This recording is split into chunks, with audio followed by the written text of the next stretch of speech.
Hello, everybody, and welcome back to Falcom RTA 3rd. We're winding down the marathon. We've got two runs left, and unfortunately for you all, they're both with me. Before we get started, since we just did do a streamer swap, how is the audio balance for everyone?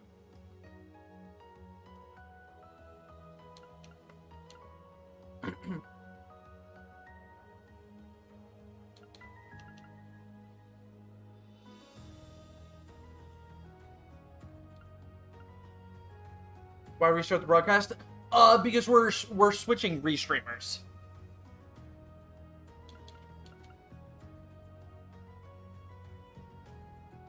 So this is going to be Cold Steel 2. We're going back in time a little bit from Ank's run and forward in time from Shin's run to do the game in the middle now. Game seems quiet. I can amend that. Boost it up a little bit there. This run is one of the particular runs that I have that's really a soft spot for me. This is the first run that I ever really truly learned and got what I would consider good at. And it's some of the first marathons runs that I did with this game. I've since found that it's pretty boring, but that's only because I'm used to doing it so much now, and I'm used to the strategies. I'm sure it'll be entertaining for everybody here. There is a lot of new tech. We had some major discoveries between when submissions for this marathon closed and when we actually made the schedule. So we had to fit this game in there to cover all the new stuff out of it. So without any further delay, let's get started with the only game in the entire series where we get to be bewildered and impatient. I was bewildered. I was impatient. So this run is going to use modified turbo, much like I did for OW, where we're going to use turbo for battles and cutscenes to go fast, but we're not going to use it for movement. With a minor exception, but we'll get to that later. My stuff's gotta be around here somewhere. So unfortunately, like a lot of Kiseki prologues, this one is pretty much jail for us. It's actually really hard to get out of prologue with a good run. I'm going to be using the same sort of animation skips that I was in the Outrun on Friday. Only this time I'm not going to swap between characters, but I'm going to pull up the fast travel menu. And that'll instantly make Reed put away his sword so that I can slash again after moving. Hey, slow down a minute.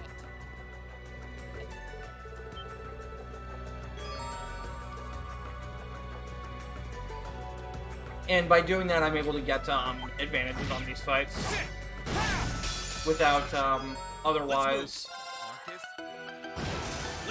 Hey, good damage roll. Bad damage roll. Still a 3 cast though, so that's really good. 3 cast is typically average there.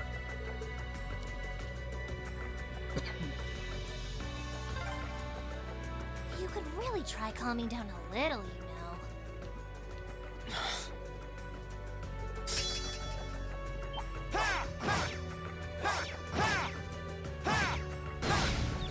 Alright, that was really close. This is probably the most important fight in the prologue to get the advantage on. And we got terrible damage rolls and a miss. So that's not good. Let's move. Okay.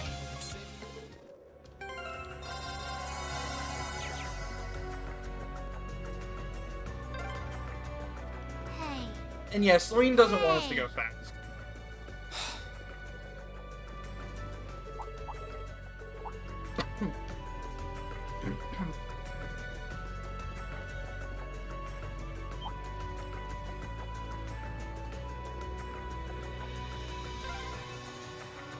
Everyone at the academy's safe and sound.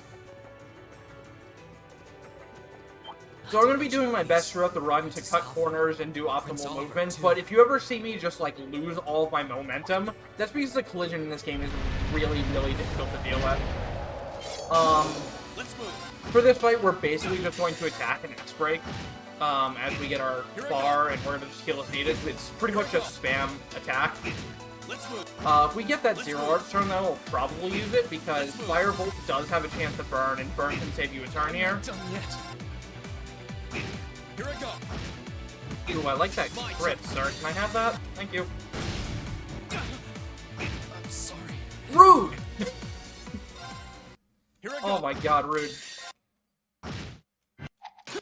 So whenever you retry a fight in this game, if you do it too fast because of turbo, wow, this is a really bad fight. Can I steal that? I cannot. Alright, well... He was one hit from dead there, by the way. In case anybody was wondering how close that first fight was. But yeah, this is why this is jail. Is because this is... I'm not done yet. This is just a pretty rough part of the run. Here I go. I won't give up. I'm gonna heal again, just to be safe. Here I go. Here I go. Okay.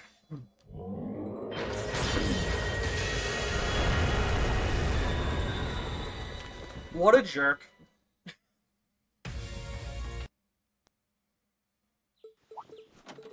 So, as I was saying, movement in this game is very difficult because a lot of the collision is actually way bigger than it seems.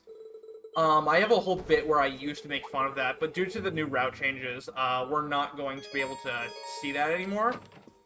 But if you ever just see me, like, lose all of my momentum when I'm not running headfirst into a door or something, it's because the collision's bigger than it looks, and controlling is actually kind of hard. But that's one of the nice things about not using turbo for movement, is that kind of stuff actually matters a ton. Whereas in turbo, if you bonk into a wall, it's like not a big deal, it's kind of expected. So if it doesn't look like I'm hugging corners as tightly as I could, or I'm hugging them too tight and I lose all my speed, it's mostly just a product of knowing where the collision is for movement.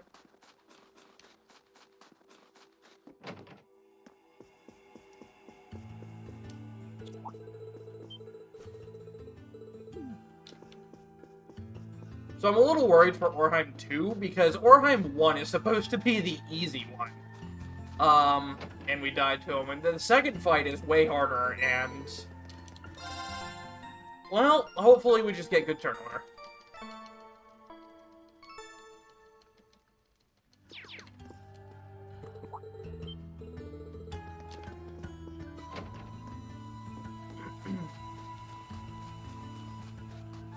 Another quirk of the movement of this game is if you jolt Rain too hard to change direction, you'll lose all of your running speed as well. Which is pretty minor, because you get it back almost immediately, but it's still, you're still losing your time. Which is why you'll see me most of the time using the camera to control my movement, rather than, like, actually using the left-hand lock stick. Because holding forward is better than, like, trying to change directions and then change the camera. Because you keep all your speed. So here we're going to go for the coveted horse skip. We're going to try to go behind the horse instead of around it.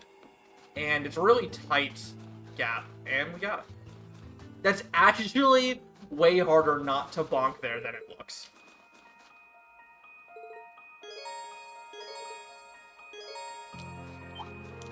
So this is the Link tutorial. Shoutouts to Durant again. My turn. In the PS3 and Vita versions of this game, the game forces you to set a Link before this fight. But in the PC version only, the Link auto gets set between Reen and Total. Are you all right, Elise? Oh, don't worry. I'm fine. Just warms your heart, doesn't it? If you say so. And fun fact, I didn't know that until like 2 weeks before this marathon. Because, like, I routed and ran this game on the Vita version, and I just always figured you had to set a link there because the game forces you to. No, on PC it's automatically set. The wind seems to be picking up. We should hurry before the sun begins to set.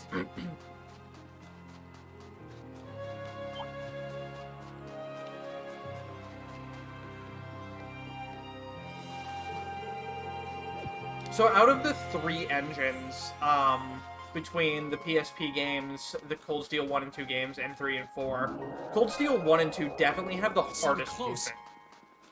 Let's get yourselves ready. And it's mostly due to the collision. You really notice it playing the games back to back, but you move so much faster in CS3 and 4. My turn. Alright, so here we're going to basically use Toad Ball to bounce down this boss and abuse link attacks in order to do a bunch of damage. Sure thing. While Ring buffs us up. And CS2 has a lot of bosses that like to heal themselves. So we need to get this guy below the threshold where he can heal himself. My turn. No heal? Okay. Ready to go. So if I had attacked there, he would have healed himself, and that would have been very... Like, I wouldn't have been able to win the fight. So now that he's low enough, we're just going to ask Break and finish off the fight. So that was actually a really good Orheim one.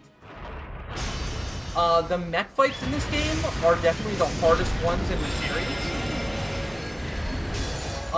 Unlike Cold Steel 3 and 4, we don't have Bravestones or items to carry us. And unlike CS1, there's more than one mech fight that's not just RNG. It's working. Keep it up. And targeting on this guy is literally the hardest thing because targeting is fully dependent on his stance and where he is in his idle animation in that stance, which Turbo really makes difficult.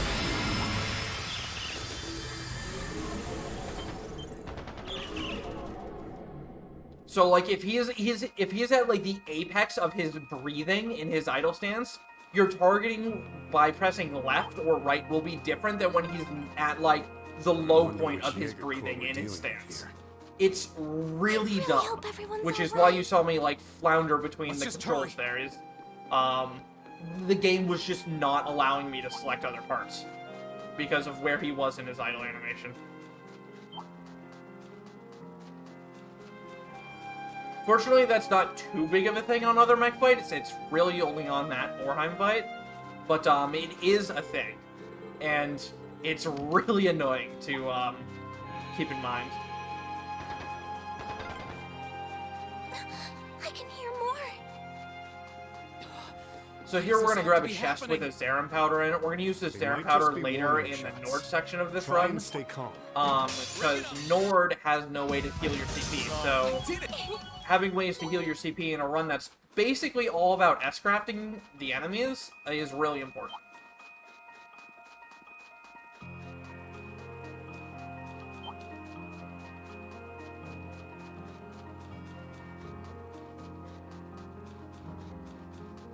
So here, Reem's going to turn into an absolute edgelord, and it's these edgelord powers that are going to enable us to, enable us to do some really fun stuff later on.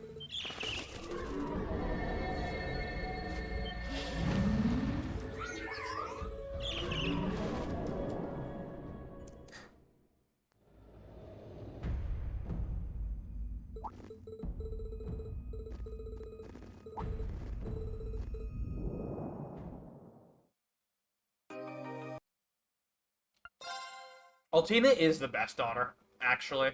Like, Kia's great, don't get me wrong, but Altina's pretty prime.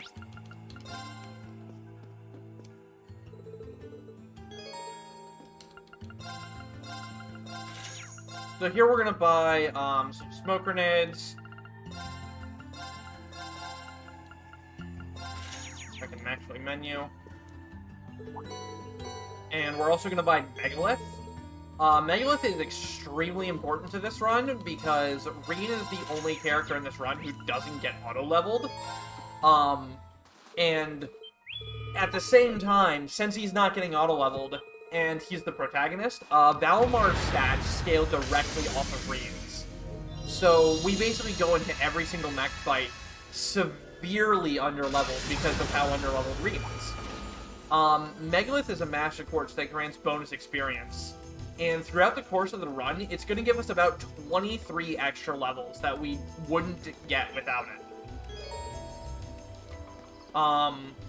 For instance, when we go and save Trista at the end of Act 2, without Megalith, Reen is level 69. With Megalith, he's in the 80s. For reference, our party is like level 104 at that point. So it's literally the difference between Reen being 40 levels underleveled or 20 levels underleveled. And when it comes to mech stats, those levels make a huge difference.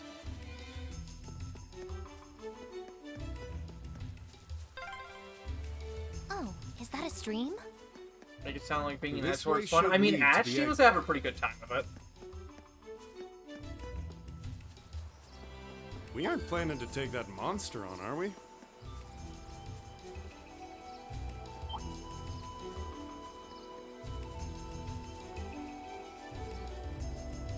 So while we run through this forest, we're going to pick up some chests with Sepith and Mass in them for money.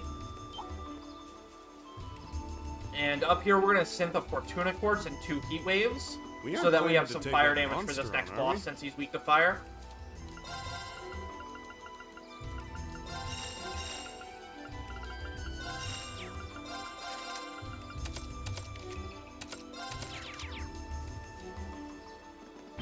So here we're going to get introduced to the Overdrive mechanic, which is basically burst, but weaker. It gives you 3 turns and 30% of your health and MP. And 3 turns of instant cast spells. All your attacks will unbalance as well if you do physical attacks. And we'll be using that mechanic of it later. Sure thing. Here I go.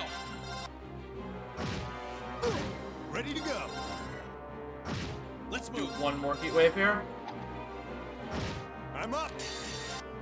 So right there, I just pressed the wrong button to S-Craft because running 3 different Trails games with 3 different ways to S-Brake on 3 different engines is hard to keep track of what does what. It's a little complex, switching between the 3 games and 3 engines. But it's okay. It's fine. It didn't cost us anything. Everything's fine. Gotta be honest about your mistakes, though.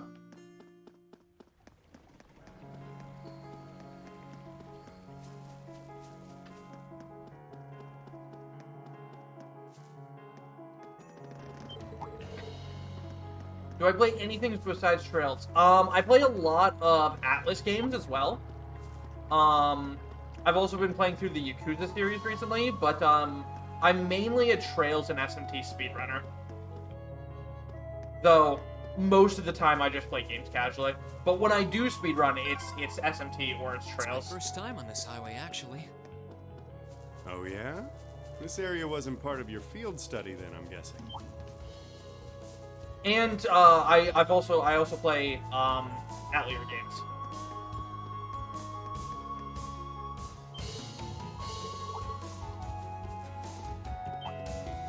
Spinning game.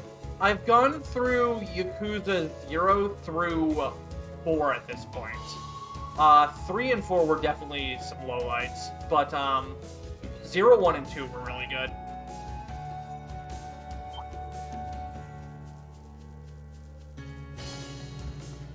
With 2 probably being my favorite. 0 second favorite.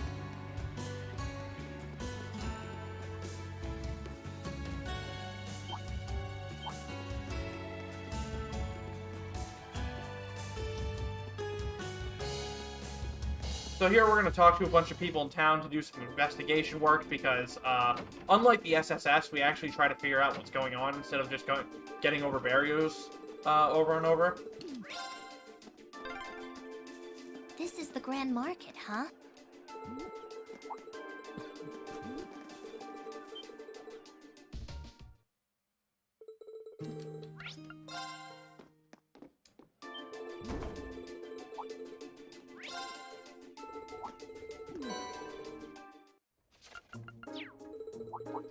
I mean, when I started the Yakuza series, it's like, I was like, I just want to play Like a Dragon because it's a JRPG. And it's like, Yeah, nah, you gotta play all let's the get other ones, looking. fam. And it's like, oh, okay, Got I the map guess. handy if we need to look up And anything. so I did.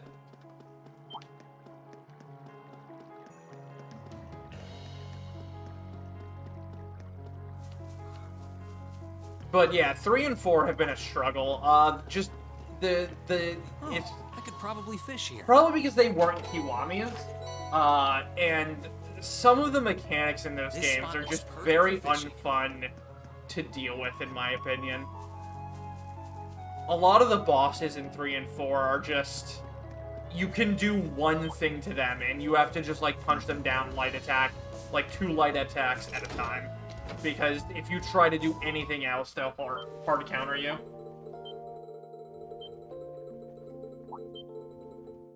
So here we get Machias. We don't really ever care about Machias or use Machias, but he's here. He's with us. It's good to be able to travel with you like this again. Yeah, I've missed you, Machias. Like, I was totally fine with the new cast in 4, but yeah, some of the mechanics. Anyone like Machias? I hear Machias actually has really good bonding events in CS4.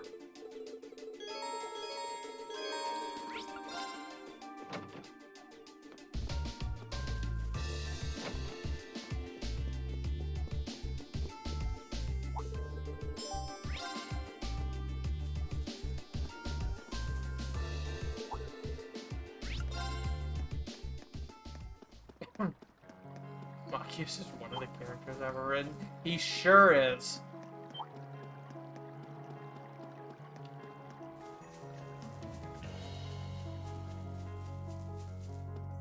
Machias is just less cool Dudley. He really is. That's the thing, though. Like, even grown-up Machias is, like, worse than Dudley.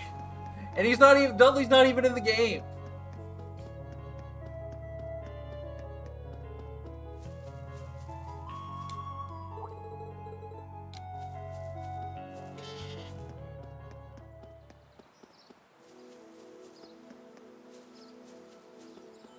We are There's your planning to take inspection that crap. monster. Well, we aren't never see it, so I apologize to you. Actually, no, we do see it once. I lied. We do see it one time. Actually, no, 2 Yes, I times. wonder what's inside. So I killed that monster there, not because I had to, but because if I didn't, he was going to prevent me from getting that plant. And if you can't avoid that monster, it's faster to get into the fight and just S-break than it is to, like, try to lure him out of the way and then get the plant. All you need is Sarah. So that's this run in a nutshell, is Sarah carrying us on her back. In Millium 2. Everybody likes to rave about how good Laura is, but, like, from every point of view, Millium and Sarah are actually just better than her. Everybody just piles on Laura because she comes with Brave, and they see that strength buff, and they're like, wow, her S-Craft is so strong. But, like, in literally every way, Sarah and Millium are stronger. They have better strength growth, they have a higher tier S-Craft, their S-Craft hits everything instead of just a large circle, and you can give them Brave. There's the Transcontinental Railroad. We're not too far off from Bereahard. Yeah. That said, Laura is absolutely the Yeah. MVP in So do I. Cold Steel 4, so don't think I'm just dumping on her to dump on her. She is absolutely MVP in Cold Steel 4. What an ornate treasure.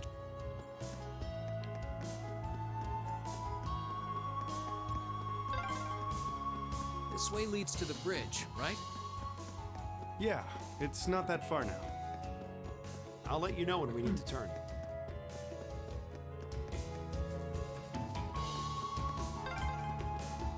Okay, take a left here. So there is a bit of new tech I could do here, but unless I get the tech first try, which is This should get extremely difficult, Look sharp. on an overworld map like this, it loses time over just running. So we're not going to do it, unfortunately. Who's the MVP of Cold Steel 4? Laura. Though Fee and Gaius are absolutely bonkers as well. Or is that MVP of Cold Steel in general? So we were actually just talking about that, about how everybody thinks Laura is the best, but Sarah and Milliam are just objectively better in everything. You guys have no idea. Let's hang a left here. Just keep following the highway. You can't miss it.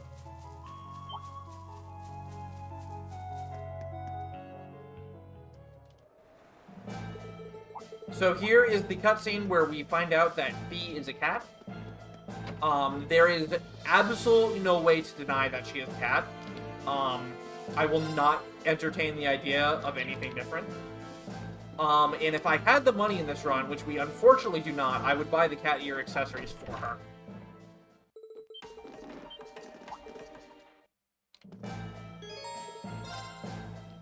My turn.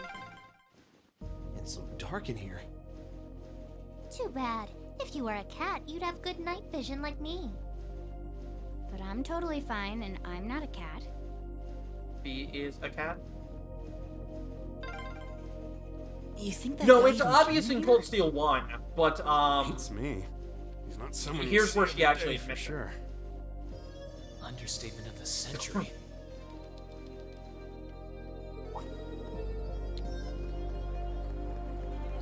So here I need to get as straight as possible to Still save on doesn't movement spot us. frames. So far, so good. Because if I'm, like, you know, skewed right or left in any direction, that means I'm not going straight forward. Which means I'm walking more... Technically, I'm walking more steps than I need to.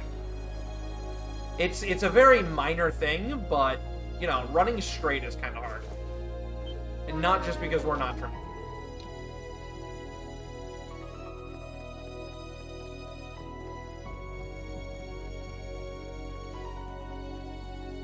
Cold Steel 1 is a great entry point to the series because it's more modern than Sky First Chapter, which is the other entry Take a point. right to get to the by So road. it's a little easier to get into the style of game that it is. People who start with Sky often will say, oh, this game is very slow, because it is.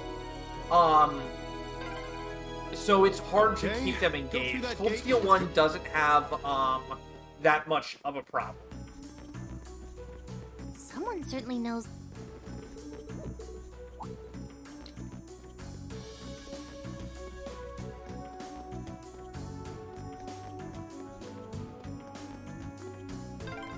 That said, in order to play Cold Steel 3, you basically need to play No one's through bothering from to Sky maintain through it these Crossbow. days. So coming up, we have a fight with two bosses that are extremely rude. The goal of the fight is Something to up, Fee? either reduce both their Probably HP to just my half, which we have no way to do, imagination. or survive for 40 turns. So we're gonna go for the survival because it's faster. We don't have a way to kill them because already the first Act 1, Part 1, we're already under-leveled enough that we're severely gimped in terms of damage. Check that out. I think that's Corellia Fortress in the distance. So Cold Steel 3 Come doesn't closer. need Ow and Zero. It likes to have them, but it doesn't require them. Cold Steel 4 absolutely requires every other game in the series, though.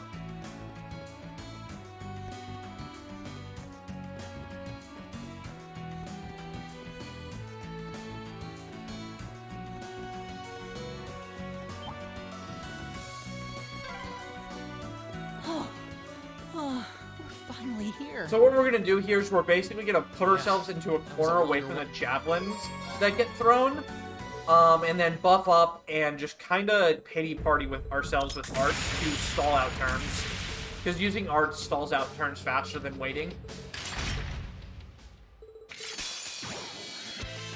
Let's move. Okay. Right. Right. I'll handle it. My turn. Oh, I forgot to give Reem stuff. Oops. It's It's my turn.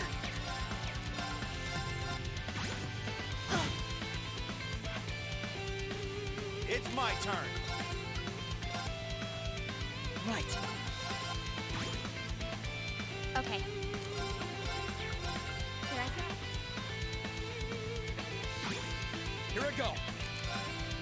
So now that we're buffed and we've used the mark, we're just gonna spread out so we don't get murdered by these fools. All in the one corner. Okay. Like that. Happening. That is exactly what we wanted to avoid.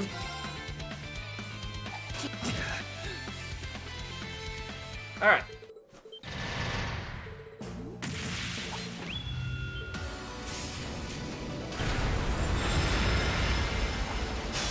So here we never have another very consistent mech fight, fortunately. Again, mech fights are the hardest in the series in this game. In terms of speedrunning, casually they're not too bad. But in terms of speedrunning, this is absolutely the game with the hardest mech fights, hands down. Because there's really no script you can follow for a lot of them, outside the first three.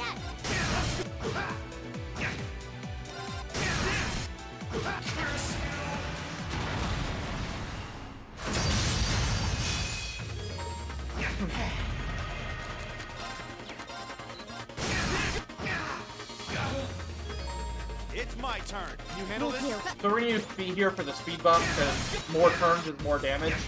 And more damage is more good. For the most part, though, we'll be using Laura and Sarah as our partners in mech fights once we get them. Alright, so damage rolls worked out really well there. And we did get the burn, which is really nice. That saves us a turn if maybe. Okay.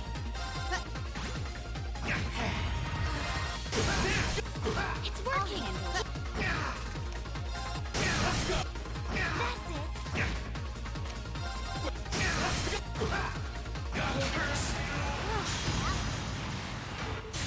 Easy.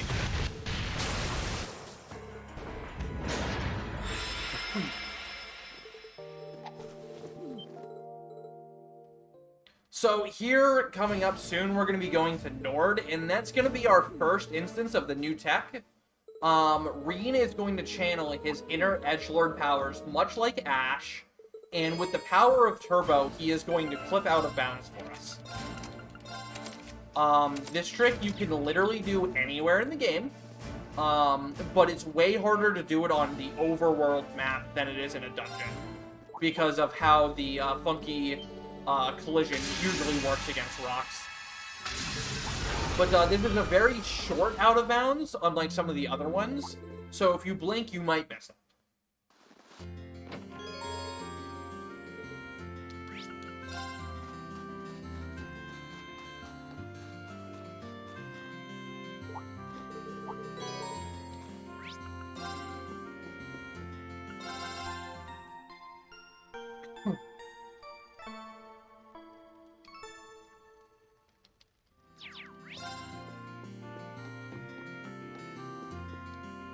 And again, this trick only works in this game because Reen is such an edgelord. Keep it up. He steps All right, forward I guess. when he attacks, and that's what allows you to clip out of bounds, is his collision interacting with Turbo and moving forward. In Cold Steel 1, he's not an edgelord, so he doesn't step forward when he attacks, so you can't get out of bounds.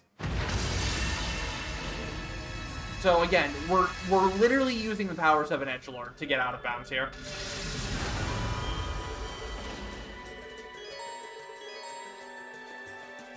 So we're just gonna run over to these plants, and I kind of have a visual cue to use these two plants, and we're just gonna slash and get right through the wall and drop down into a cutscene.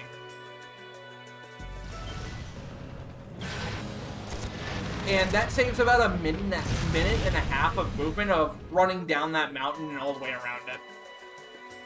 Unfortunately, though, that used to be one of my favorite gimmicks because there's some really, really bad collision on the mountain. And I always like to debate Twitch chat when I do this run saying, oh, there's an invisible Ordine in every map because Crow says he's always watching you. And this is where it is because the collision's so bad here. I always like to make that joke. And most of the time, a lot of people fall for it. Because it is very believable since it works with the dialogue of the game. But unfortunately, since we just go through the mountain now, we don't get to do that.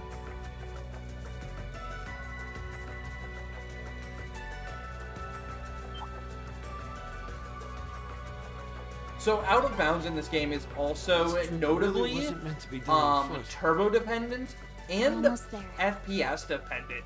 It is actually impossible to get out of bounds at 120 FPS, and it's way easier to get out of bounds on 30 FPS. We're running on 60 FPS right now. 30 FPS runs the game literally at half speed, so you lose more time running on 30 FPS than Out of Bounds saves. So nobody runs on 30.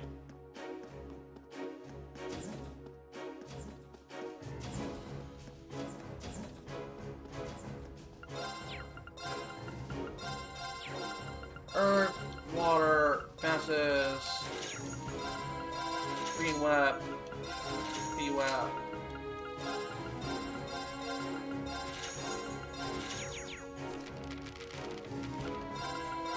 It's Fee's cooking So here we're power gonna cook some onigiri with Fee because they give strength buffs. Yeah, you can. Specifically the version that you mess up and fail gives strength buffs.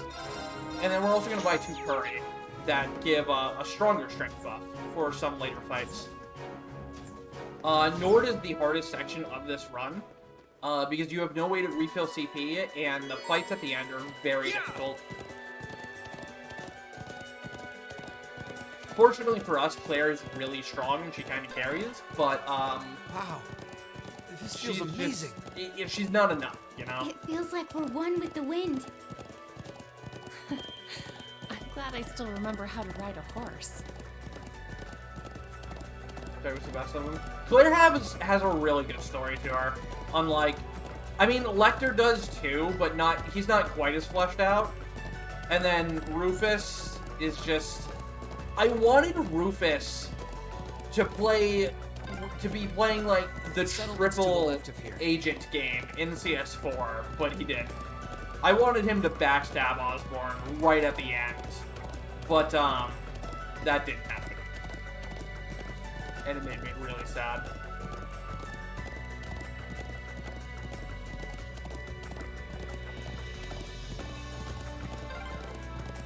Settlement's dead ahead. CS4 is an S-Craft Fest. think This we'll find game and Gaius there? CS4 are an S-Craft Fest. If Literally they all started the Full Steel evacuating, games it's are hard to S-Craft say. Fests. We did CS3 S-Craftless, so we wouldn't have another Craft Fest, you know?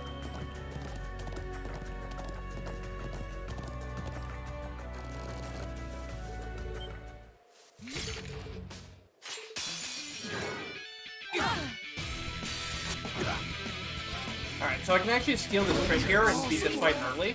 Normally you're supposed to onigiri Claire there, but if you get an early crit like that, you can actually just win the fight without it. Which is fast. So that's nice. So coming up next, we have Uncerter, which is a jerk face of a boss, because we need to get a brave point off of him.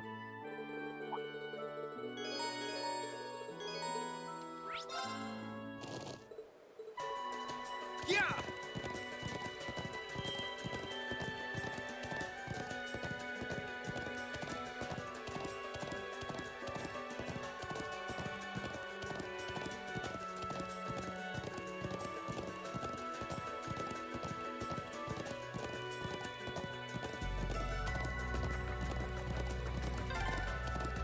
It's gotta be at least 100 arch tall, right? How was that thing even made? Can't blame you for being so surprised. So now we have Gaius, and Gaius is also going to carry us through this act because he's auto-leveled, whereas Fee and Machias are not.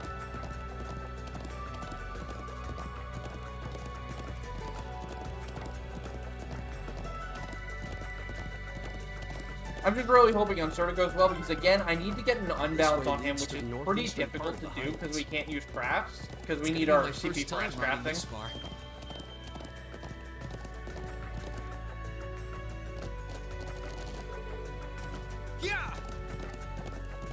Well, I mean, she went back to I am a sword because she just went and trained with her dad for like 2 years. Straight. And then opened a sword school.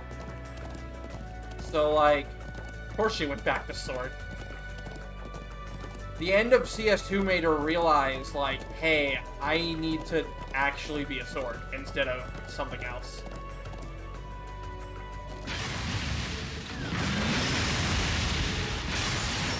No problem. Sorry, would you mind? Leave this to me.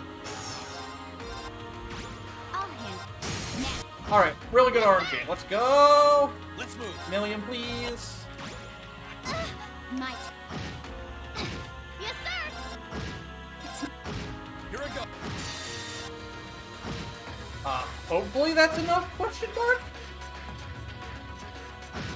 Atta girl, Milliam. Alright, so that was a really good fight. That was a really lucky, really good fight.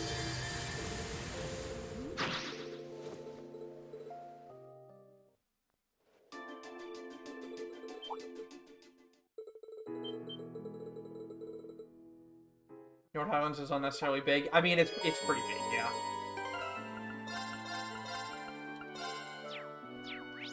Look at us, actually putting Machias into the party. Let's get going. Yeah. He's got 200 CP, and we need to use it. That's the only reason he's in the party.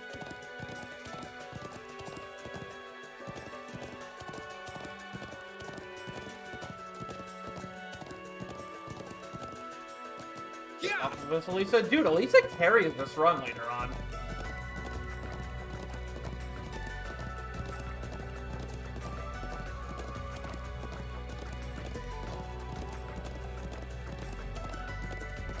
As you guys saw in CS1, Elisa is the best battery.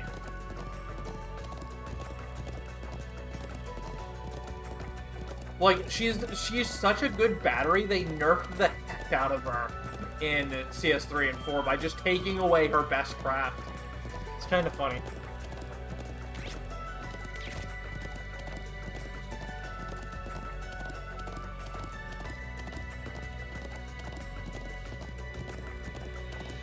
So why is Machia so overlooked? 1, he's male. 2, he's very mid-range, which means he's outclassed by he's stat-wise one of the worst Class 7 party members. Probably,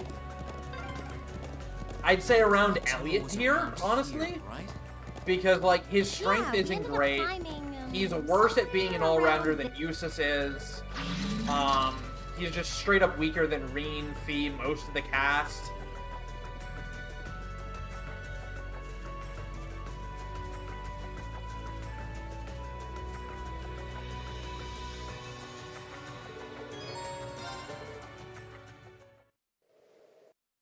Main thing is crowd control. Why do you need crowd control when you can just kill everything?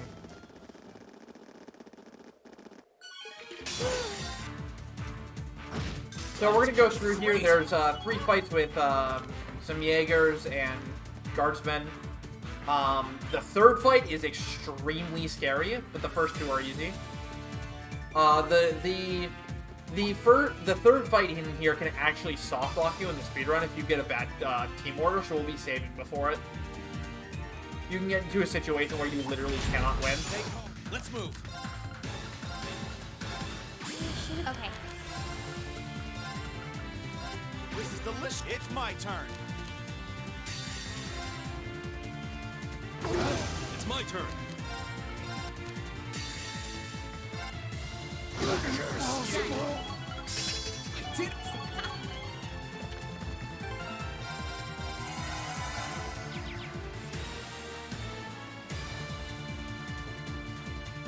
So I wanted to get the Violet Rage there with Gaius. It's kind of greedy, but I had the turns to do it because we got a really good turn order there. So give me a second, I'll explain why you guys think delay is OP. It is, but until you actually understand the mechanics behind it all. Alright, this is a really bad turn. Alright, somehow we're alive though. Amazing. I'm sorry. Can you handle this? Leave this to me. actually amazing we survived this. This was a team order that had soft lock potential, but we got a lot of really lucky dodges there. Delicious. So I'll explain delay after this section, because I really need to focus here for this next fight. Because this is the hardest fight in the run.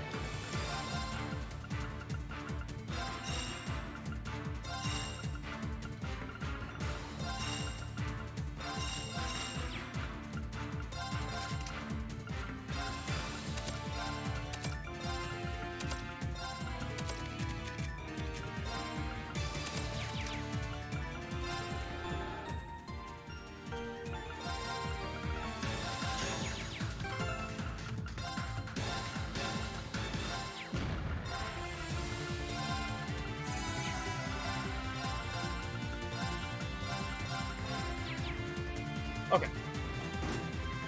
That's a big menu, so it's hard to remember everything. Right. It's just.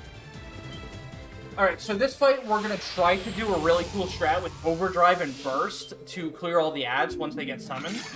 But other than that, it's basically just abusing Elisa as a battery. Oh my god, how dare you! Alright.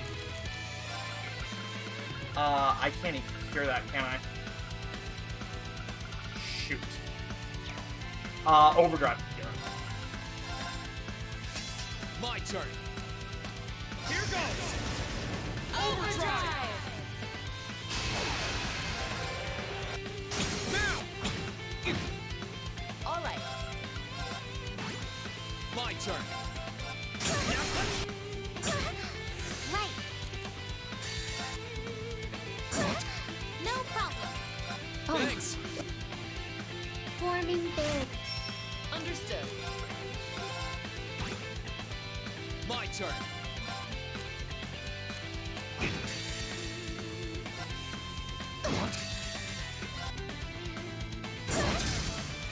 No problem. Thanks. Thank you.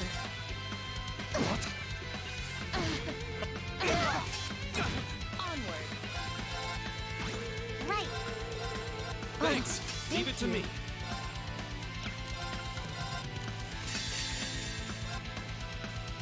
Badass craft, nerds! Onward. I can do this. Okay, we're still fine here. This is getting dicey, though. Leave it to me. Oh, I just used the wrong spell, too. That's not good. Okay, we need Thanks. to heal up. Let's move. We need to heal up since I missed that. Thank you. Okay, that was really helpful. Leave it to That's me. also really helpful. Thanks, guys. Okay. We got the bad one down. Understood. I can do this. And I'm out of CP. My turn. Now for chance. Alright. Good enough! Good enough. One misplay where I used Heavenly instead of Blessed, but that was a good fight overall.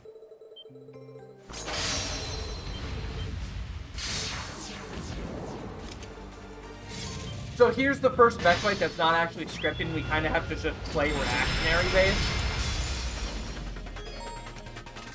And I like to adjust the camera on this fight because it makes it way easier for targeting.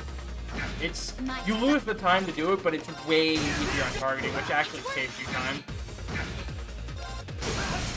So we're going to attack this first one until we get 5 breakpoints, and then we're going to swap over to the other one. The goal here is to kill them both around the same time, so that we're not getting the attacks from the stronger one in the back.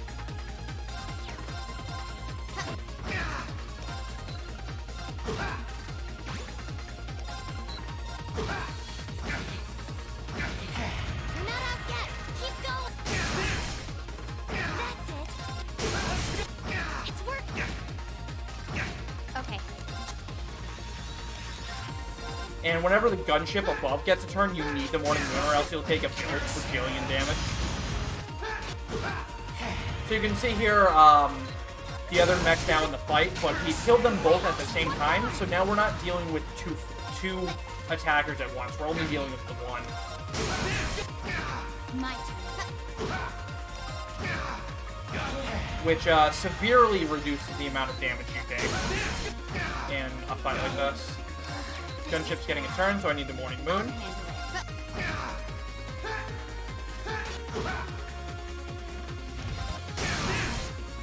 It's working. That's it. We're gonna get greedy here. Hurry up and heal yourself already.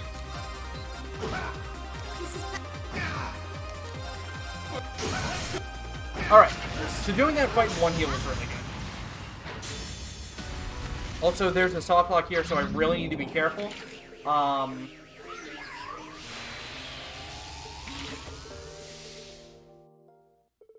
Alright, so that Fade to Black easily soft locks if you're pressing turbo and holding the cutscene forward button, so you need to really avoid that.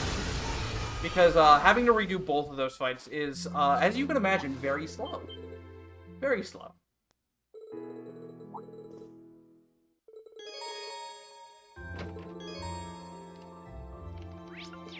Here we're just gonna immediately go back to sleep. Oh, you went up a rank. Here's a little something from the guild.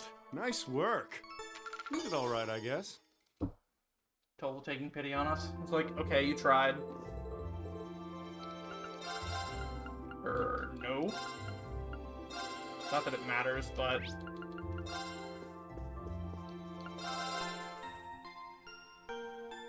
Corniest character. I love Toval, dude.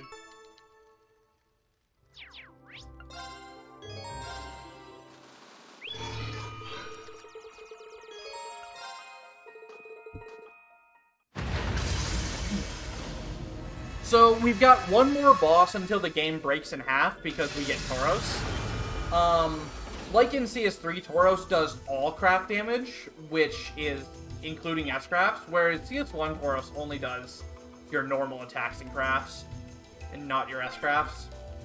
There's the Upple Branch line, so we're on the highway now. We'll need to turn I right feel like to a reach game the with town Toval could be just as good as a game with Kevin, whoever Kevin is. I don't know who Kevin is. Who's Kevin, guys? Anybody know who Kevin is?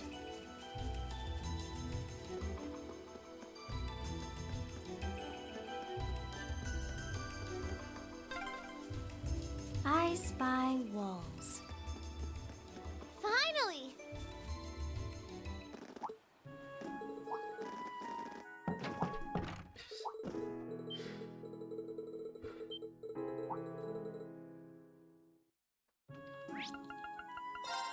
Oops.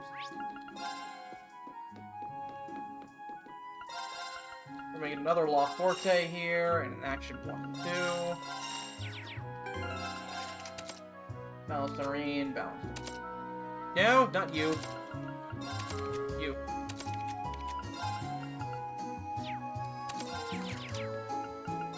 Stop. Earth. Water. Can't stop, please.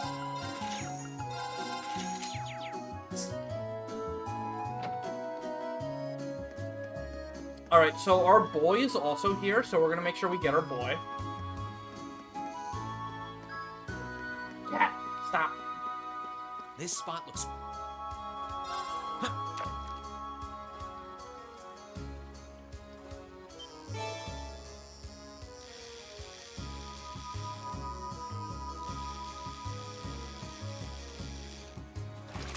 Caught one. Our boy.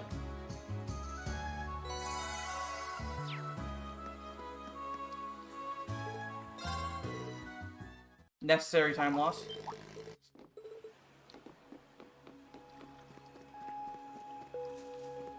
So you guys might enjoy this. My cat's name is Estelle. She is exactly named after the sunshine of the series. You look awfully happy about seeing Emma again soon, though. I do not.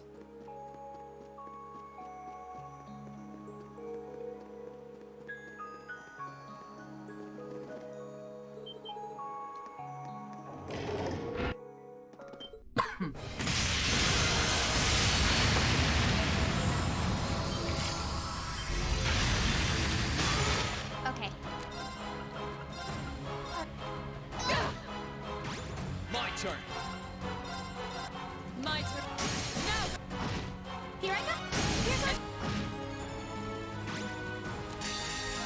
I keep pressing R1 to S-brake like this is freaking CS4, dude.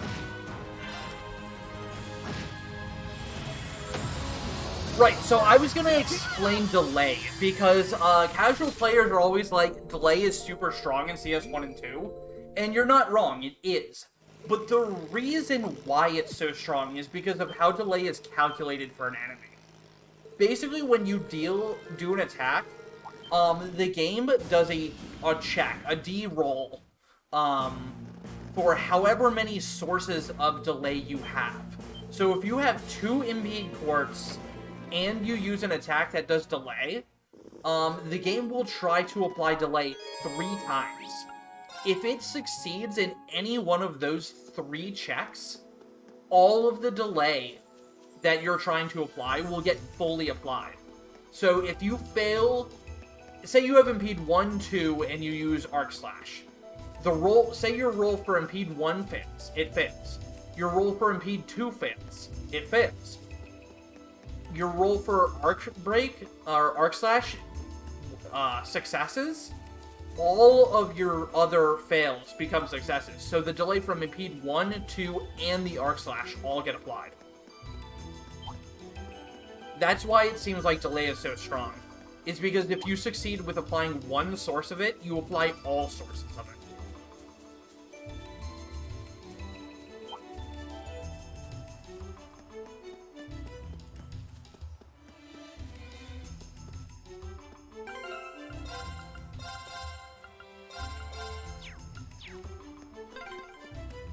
We didn't go past this point last time, did we? No, but this way leads to Berea Heart. You tried? I'm We'll pretty need to sure it's stay alert the intentional. closer we get there. Because I don't think that's how it works in CS3 and 4. But, it is how it works in CS1 and 2. So, take like, they care had on the that time one. to fix it. There is one boss later in the run that we will delay spam on. Are there glitches for the speedrun? There are. We did one earlier, but in this game, you can use Reen to go out of bounds literally wherever you want in the entire game.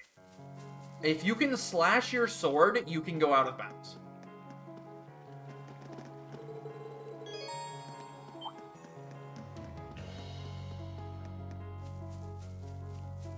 But unfortunately, unlike Yeast 9, despite being able to go out of bounds wherever we want, really, we can't do things like double cutscene storage to mess with the triggers in the game. So even though we could get to some places really, really early, we can't do anything. So it doesn't really help us.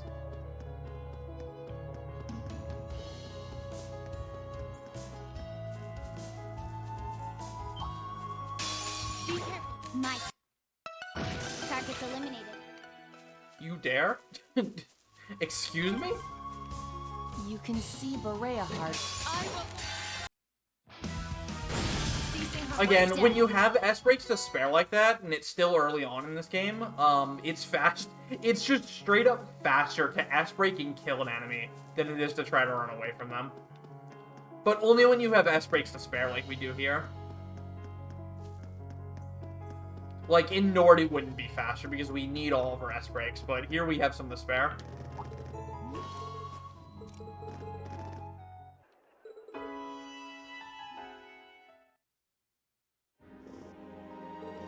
No, EXP routing is not very specific in this game, fortunately enough.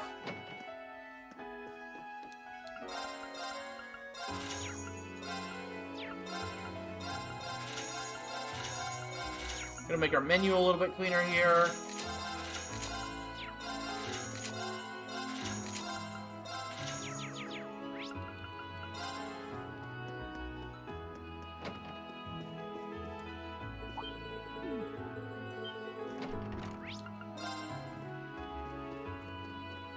So now we're gonna go all over town and hit a specific few cutscenes. And also rest at the end to get our CP back.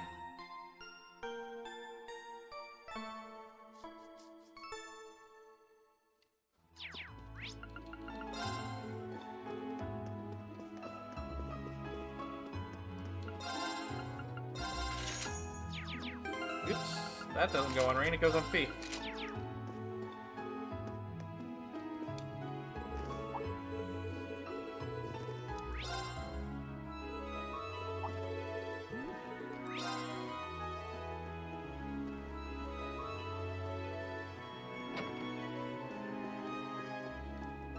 So the reason I'm maining as Fee when I can right now is because Fee has a smaller... All the characters move the same speed, but Fee has a smaller collision box, meaning movement is just straight up easier to do with her, because she can hug corners tighter than other characters can, because of her small collision. It also makes getting around enemies easier.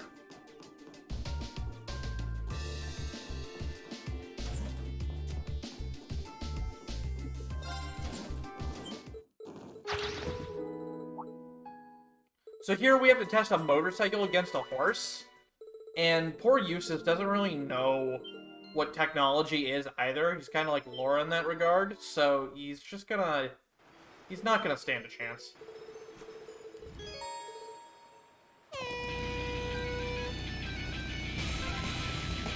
Go, go! So there's two races in this game, one versus Eustace, one versus Laura. For Eustace, you're just straight up faster than the horse. Let's go after him! So as long as you don't, crash into anything, you're fine. For the second race versus Angelica, you're straight up slower than her bike is. Meaning you need to take advantage of going off-road where she doesn't, in order to win the race. Let's move. And for this fight, Eustace just... Not what I had in mind. We strength up, and we F-break, and I forgot to equip Tauros like a moron. Here I go. So we might be dead. Arcus? I'm sorry, everyone. I don't think I can actually win this fight, so hold on. We're gonna have to return to title screen and load an autosave.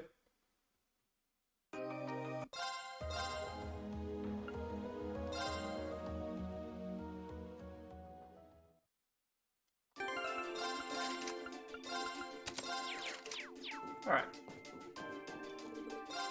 We just wanted to raise spikes again, guys.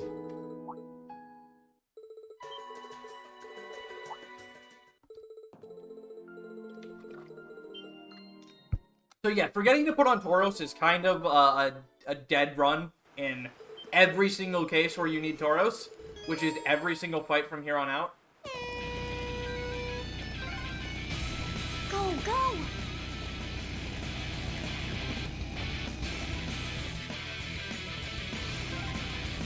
Tauros is broken. That is a statement that is absolutely true. You stay where you are. Take a left here. So shoutouts to Durant for fixing how bikes turn in this game. You can actually do really tight turns with the bike in this game. In the Vita version and PS3 version, you can't, because the bike controls so god-awfully. Let's move. Not what I had in... There we go. That's that.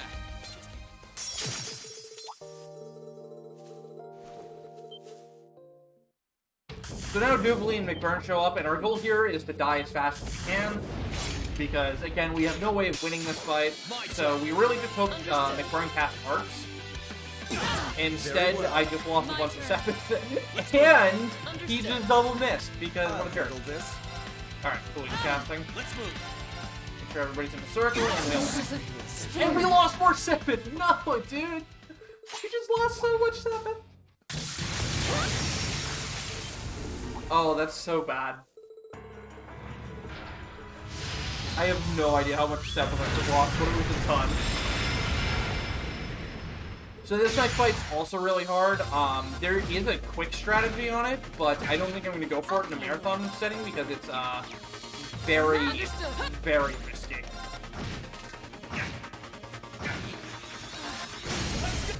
It's work! Hurry up and heal you! Wait, just one... My turn. I'm just going to double spare here.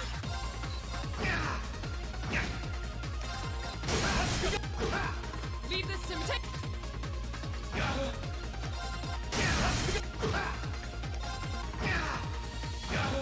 Onward.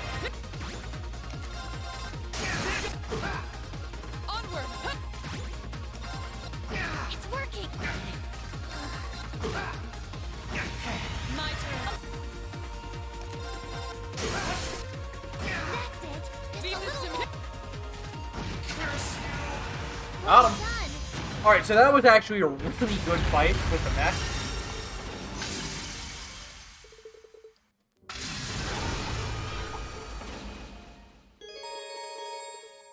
So here, this isn't some sort of waifu pandering, but it's actually fastest to pick Sarah for this cutscene.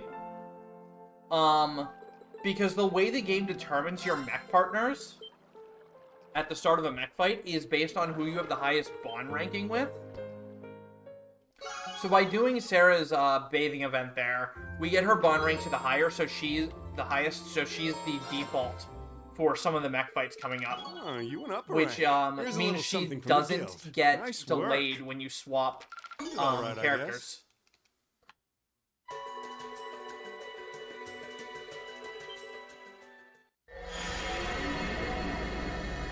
So we have another fight coming up here with Rufus. Again, our goal is to die as fast as possible because we can't win. And again, much like McBurn, he instant kills you as long as he casts an art, so hopefully he does that. I'll handle Oh this. my god, It's my nice turn. RNG. Easy. Easy. happening. And then on this fight, we also want to die as fast as possible. So we're going to purposely attack Pro in the wrong spot so he counters us. Except for we literally just hit a 1-star ranking there, which was a 25%, so that kind of sucks, but oh well. Still a fast death. And that is the end of Act 1.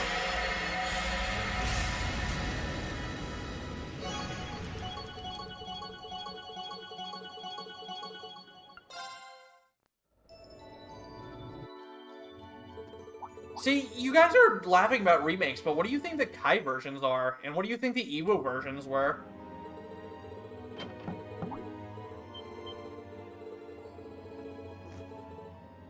I mean, they're not remakes, but they are remasters.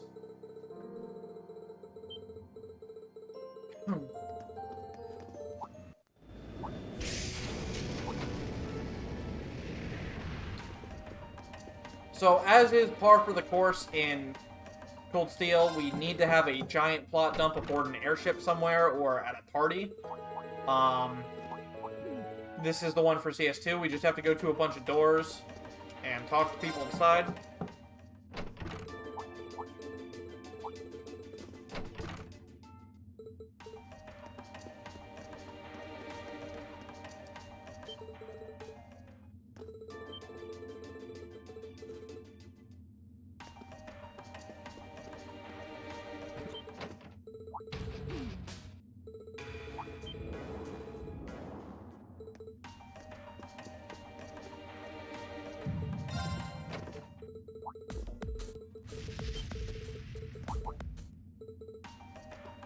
And here we're going to talk to Beth's daughter for a little bit, and she's going to think we're a creep.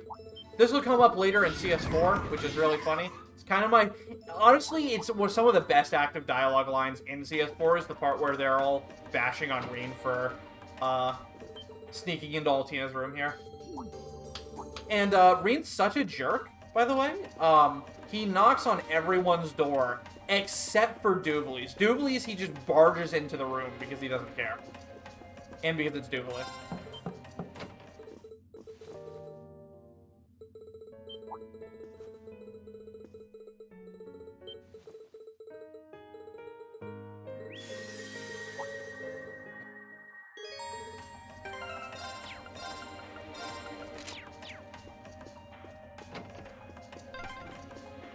There are a lot of very strong people here, so try to keep your voice down. So much like the Usus fight, the Pantagruel fights are basically just going to be S-crafted. We're going to get into an encounter with a random mob to build our CP back, which is partially why we put on the True Gladiator belt there. Surprised. It's not dirty at all in here. Maybe it's because the ship's newly built?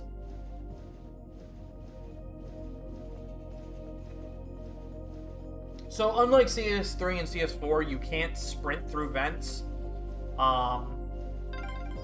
So, you know, you just kind of have to crawl corner. really slowly. We must be past the guest area then. These poor troops coming up are gonna have a very bad day. We're just gonna fly into them, and then they're just gonna explode. That's that.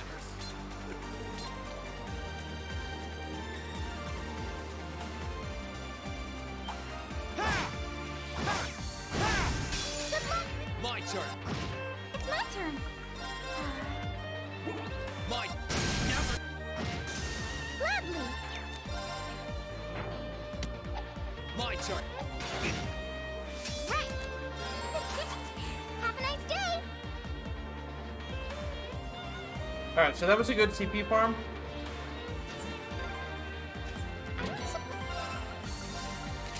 We're gonna put on this orange cape to prevent faint and give us a little bit more strength, which helps Probably against not. damage rolls on We'll have Crow. to do this the long way.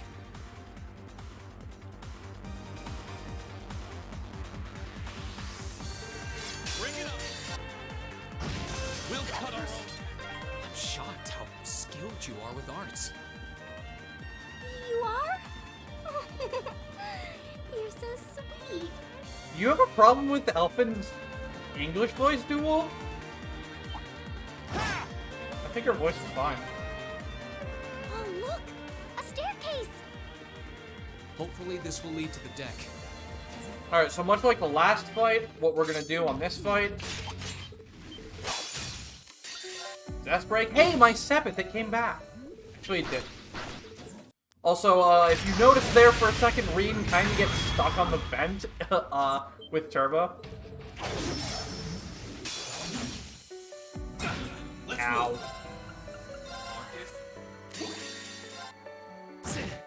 Bro, we're just gonna try to S-break a bunch and hope he doesn't kill us. I won't give up. Like that. My turn.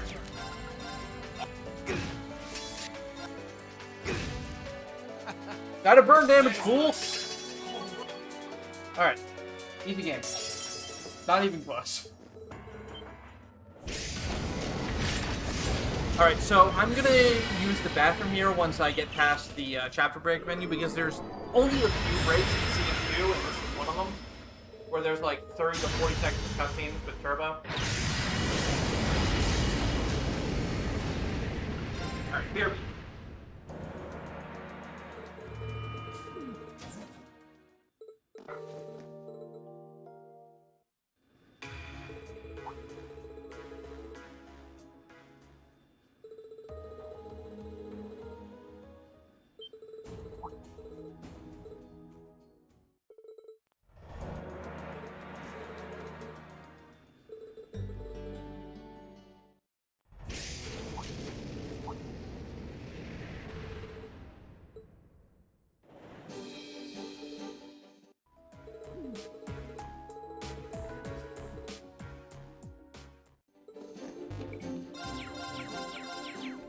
Alright. Didn't lose any time. Let's go.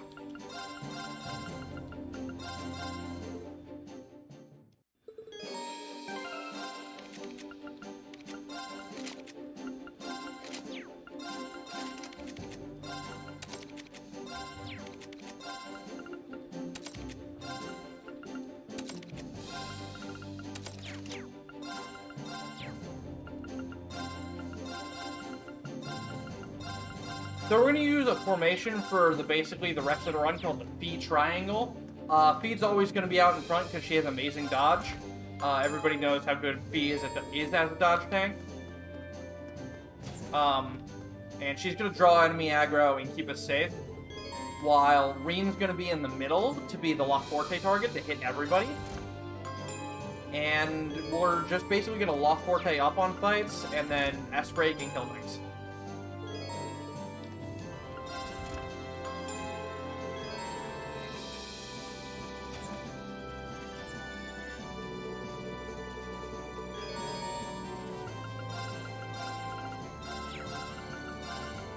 Alright, so it looks like I've lost about 100 or 50 to 107 from that McBurn Doobly stuff. That kind of really sucks.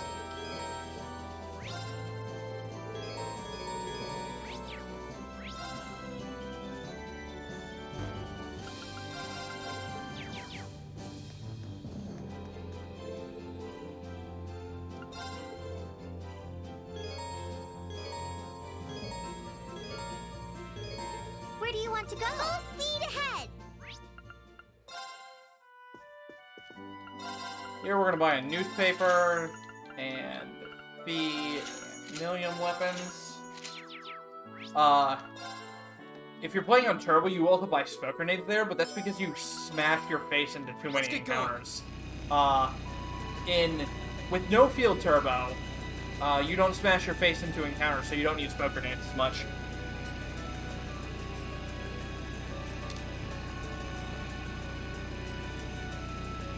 So this fight here is gonna basically be what the rest of the run is. So kind of get used to it.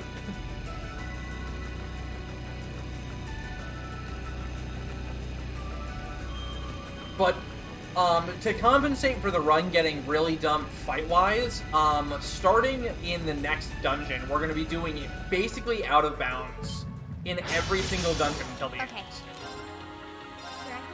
So it'll be interesting in that regard, at the very least. My turn.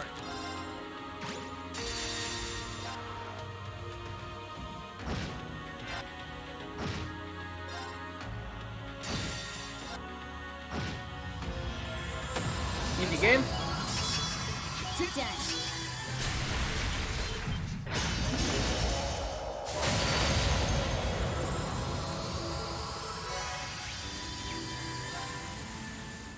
Where do you want to go? Leave it to me. Let's ride. So now we got to go around and recruit a bunch of the class, our lower year students. Like Mint, who is amazing. Oh, that's a fine-looking treasure chest.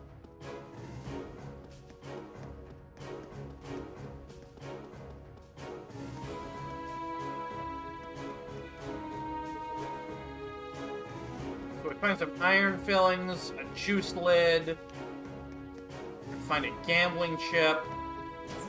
We're not gonna find what Mint's looking for. That'd be too easy.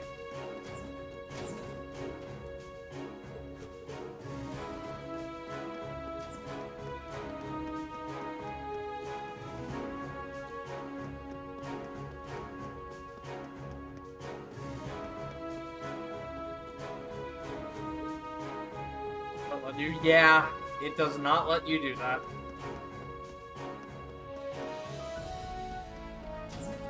And then the last one here is a pinup girl, because, you know, soldiers need it too.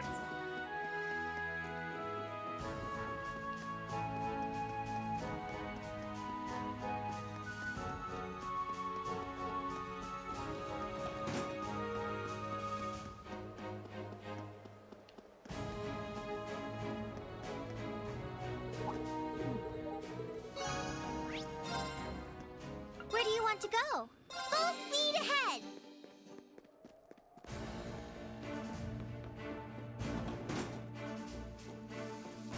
So coming up, we have the hardest mech fight in the run. It's the hardest mech fight in the run because there's no script for it. There's 3 enemies. They hurt really, really bad because we're really starting to get underleveled. And here we're going to do the infinite double in rest. We're so tired we need to take 2 naps.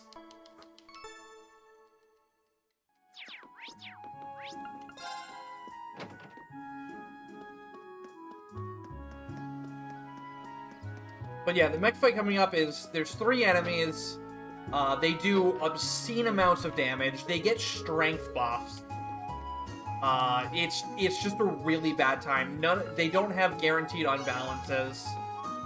There's just so much going on in the fight that really, sometimes you just get put way too on the defensive, and it's really hard to win in a fast manner.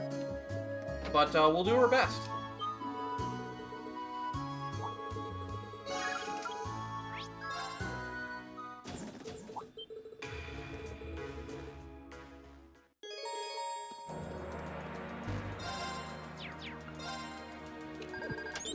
So here you're forced to report your quests, unfortunately, so we have to listen to Olivier tell us how well we've done.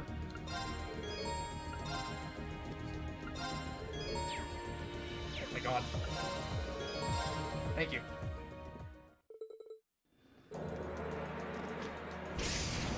The million. Vivi route now open. Dude, the Vivi route is the best route. Somebody actually made a mod for that, and it's great.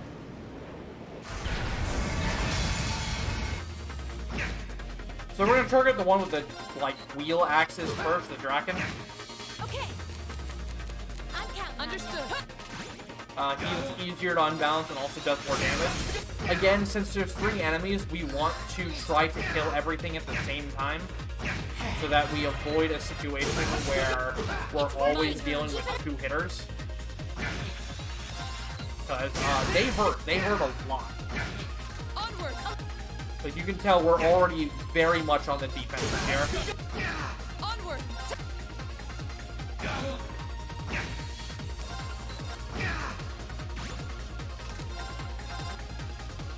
So once they strength buff you on a Morning Moon, Onward. because they start hurting a lot.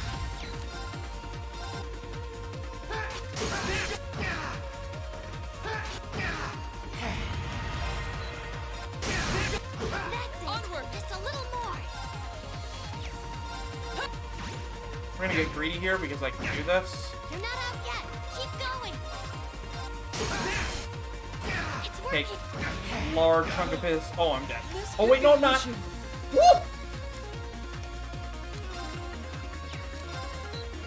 That's it. My turn. You're not out yet. Keep going. Need to impede that or I'm dead. Hurry up and kill. This could. My greed, dude. Alright, I think we're okay. Leave this to me. Alright, we are indeed okay. Onward. Alright, so we really want to try to kill some of the stuff here.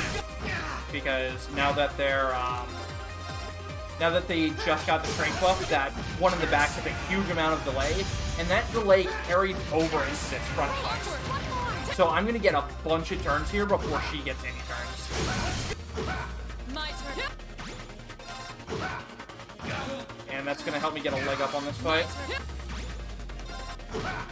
If I could get any amount of unbalances, though, that'd be nice. It's working. That's it.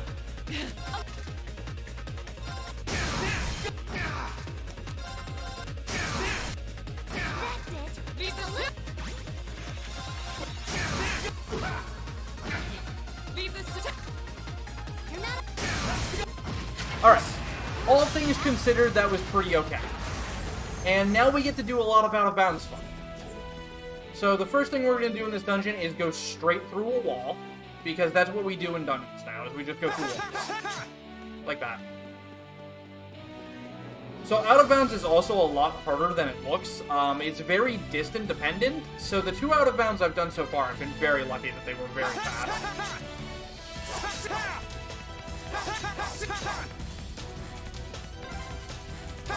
We're on the third floor. Must be right above us. Let's keep up the pace. Alright, so that's the entire fortress dungeon, by the way. This is it. Fiona should be just beyond that door.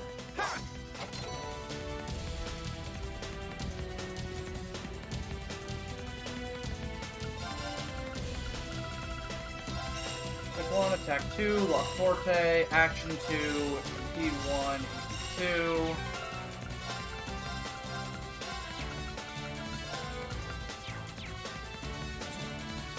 Elliot?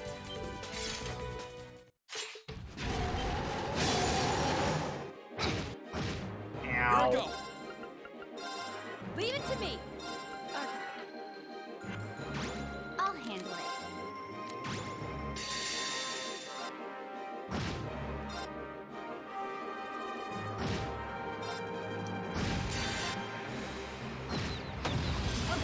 So you break with Sarah last there, so you get the double kill, which is some extra EXP. And that's the entire infiltration of the gate. So the glitch works because Reen moves slightly forward with every slash he does. And if you're using Turbo and you're connecting with the wall's collision on the correct frame of his animation, he'll push through the wall. is what's going on there. Which is why you need to be a certain distance away, because there's only a select few frames where you're actually having enough forward momentum to go through the wall and through the collision. That must have been tough. Oh, okay. Yes, it's only in turbo mode. It's possible on 60 FPS. It is not possible on anything higher, and it's easier on lower FPS. But the game runs just straight up slower on lower FPS, so there's no reason to do it, because you lose more time from running on lower FPS than you lose than you gain back from doing the trick.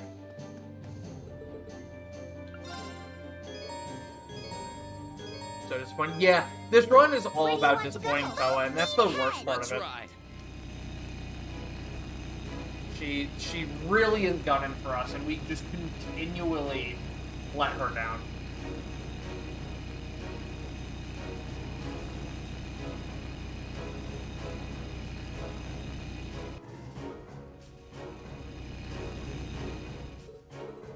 So this would be the hardest mech fight in the run, but you can lose to this fight and continue, so that's exactly what we're gonna do. Hopefully he counters me here. Nope. Alright, so that's really unfortunate because you want to get a counter there because he kills you a turn faster than PS3 version. I believe the out of bounds also works in PS3 version. Okay, this advanced skill handbook. Where do you want to go? Full speed ahead! Let's get going. PS3 has high speed, but... Oh, no, wait, no. PS3. No, it doesn't work on PS3. It works on PS4, though. It works on the PS4 versions because of high speed mode. We initially thought this was a PS4-only glitch, but then we saw somebody get it on PC, and then we finally started looking into how to do it. Okay, I just drove right past that idiot.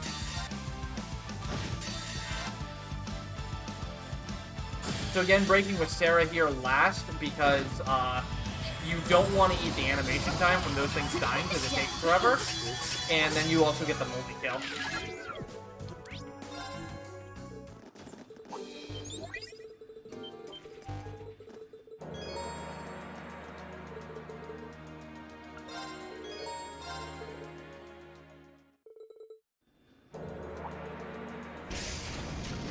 Million Sarah Emma.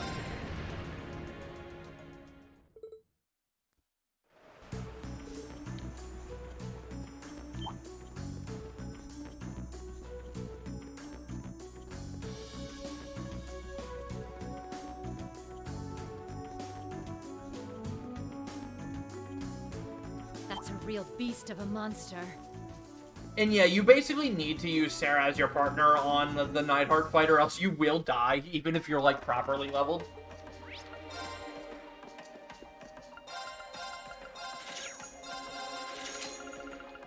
So Irene and Sarah's left to just slowly scale ourselves up.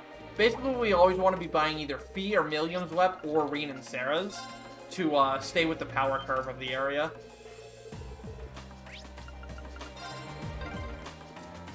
While since we were last in Ruhr Airport.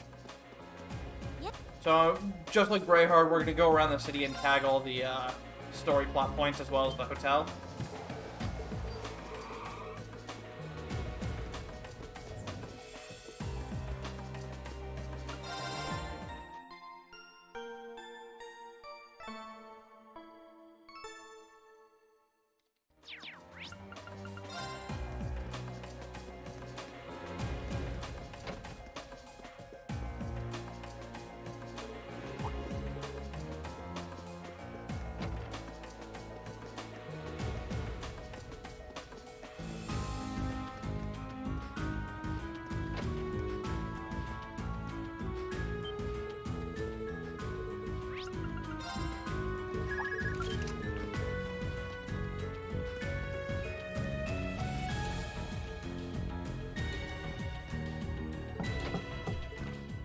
here we get another guest character. We get Angelica.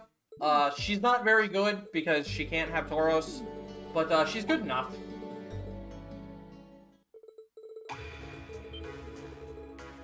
We're also going to do a menu here to set up for the next boss. Raven, Tauros. Yes, even Emma gets to participate with Tauros in this run. It's quite something. P1, B1, B2.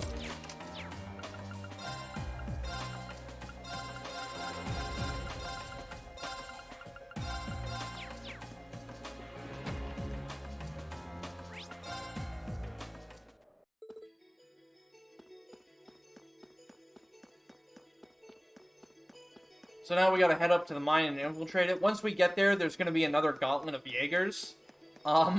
Much like the first one in Nord, there's a forced ambush. And just like the one in Nord, if you don't have the right party, you can softlock.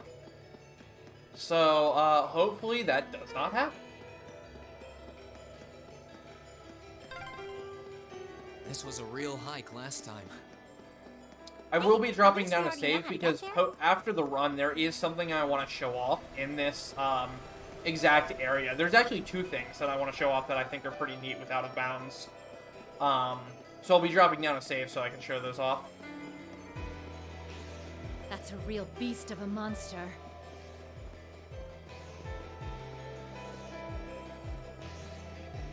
Because, unfortunately, we won't be using Out of Bounds for this section.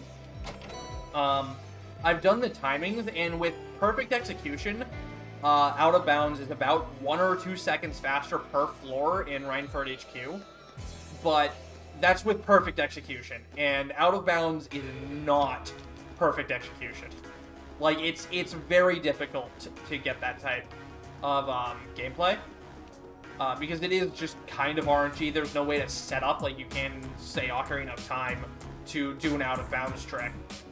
You just kind of have to get lucky.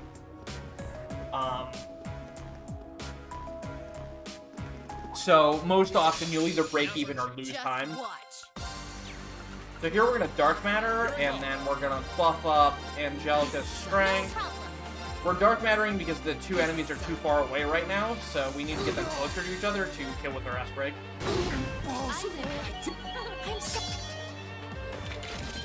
And also you need that extra, like, 2,000 damage that the Dark Matter does. Bring it up. Here I go. Here I go. Here we're gonna Fortuna. And then Emma's gonna break for us. And that is basically Emma's contribution to the entire run. Thank you.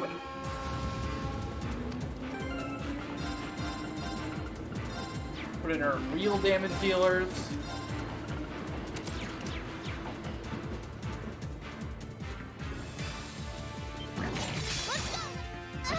Here I go. Yeah. I should have seen. No problem. Oh, shoot.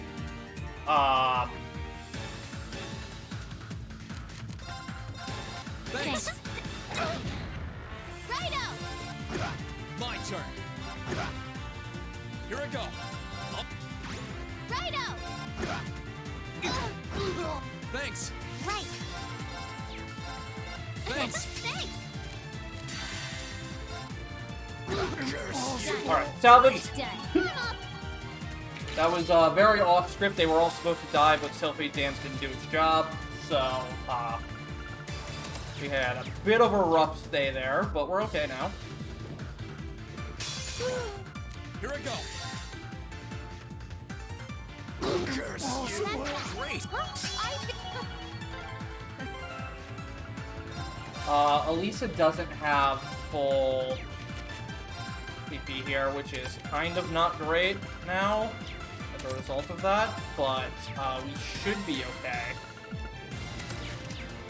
if I just strength buff. Well, my turn. Here I go. No one should eat this. No. Right up. Alright, well that didn't work out. I'll handle it. My turn. Okay. Now. Here Alright, today I learned her craft is actually ATS based. I thought it was strength based.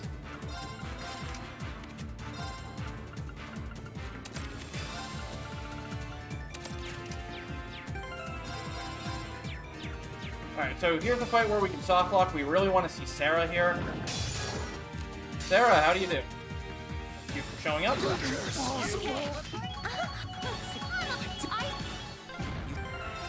Running out brave. Alright. So that was all really sketchy and not according to plan, but we got through it by ad-libbing. Okay. I did. I feel.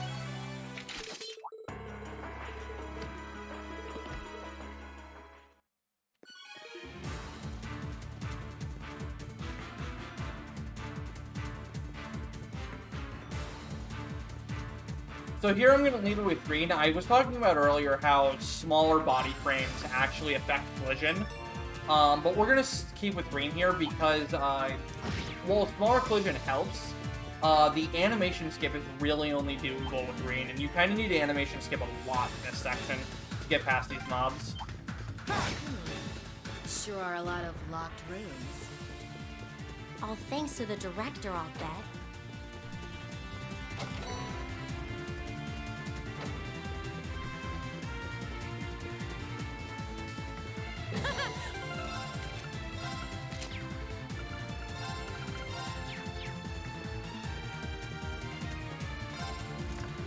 Swapping our current Sarah. 12F. We're about halfway up now. The security systems seem to be gradually disabling at least. Yep, the rest should be easy peasy. And you can see there, like, I'm using the frames that I'm getting back from animation skip to the most of my advantage to just squeeze by these enemies after stunning them. 20F. Now where oh where is This that guy I wonderful actually have to uncle? bait out, though, so that I can I'm actually going open to the say chat. he's on 23F. Mother's room and the group's central computer are there too. This could be This guy's tough. so fat, though, I also have to bait him off to the side so that I can go around him.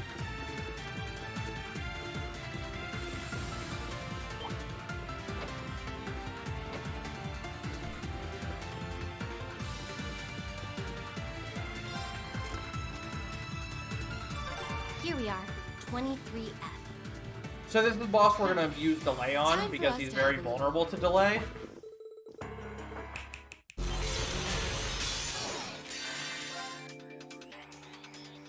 First, Sarah's going to have to break and deal with all the ads. Then we're going to just start delaying this guy. And we didn't hit the delay, so that sucks. Well, we countered it, so that's acceptable. Let's move. We'll call it acceptable. Here goes. Overdrive.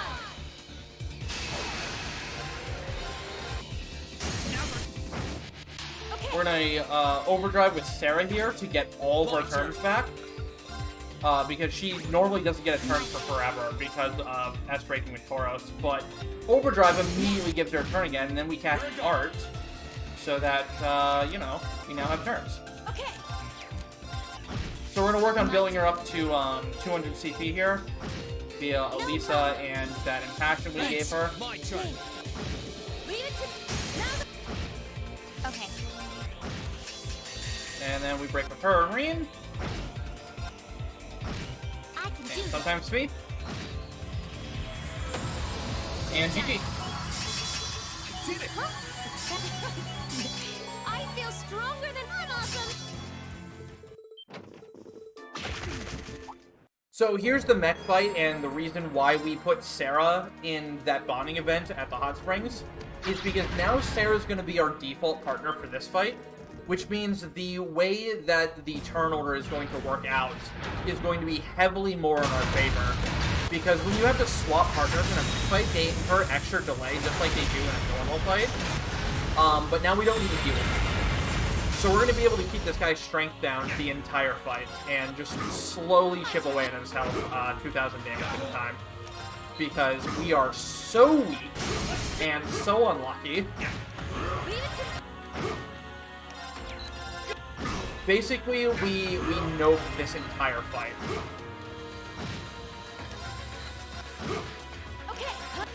Because we actually just straight up can't eat his attack damage without like getting wrecked.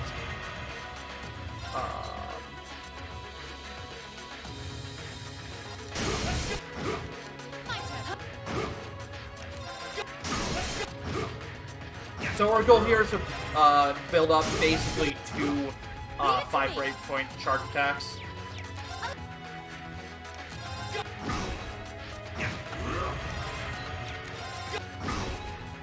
While also making sure he doesn't get any of his craps off because they do way too much damage.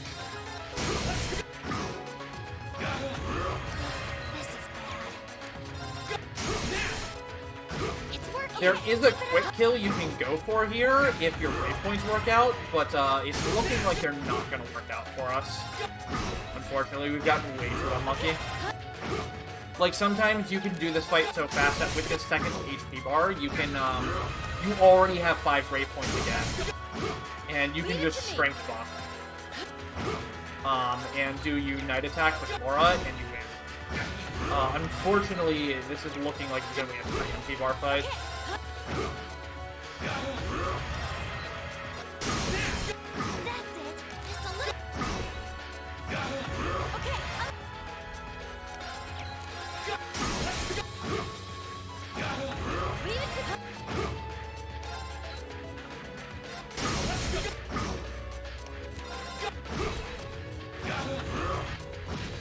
Oh my god! He double turned me, dude. I've never seen that. Alright, well... So that's what happens if you go too slow. Sometimes you just get double turned because the turn orders don't work out for you. That was partially my fault. I think I could have finished that fight if I had actually united.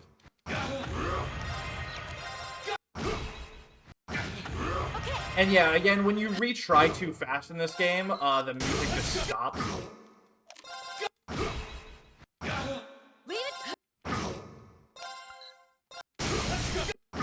Alright, so we already have 5 break points, so this fight is leagues better than the last one. It's working! Keep it up! So I should be able to go for the quick kill here.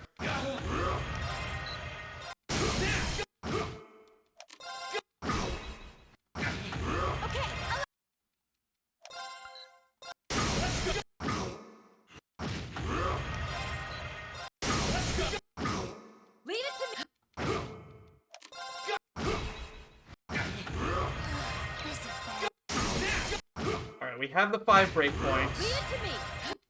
He's at the health threshold. That was a mistake. Leave it to me. I'm counting. Understood.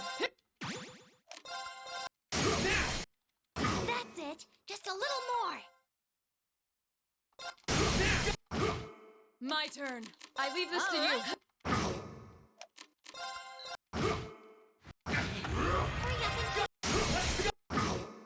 I got greedy, dude.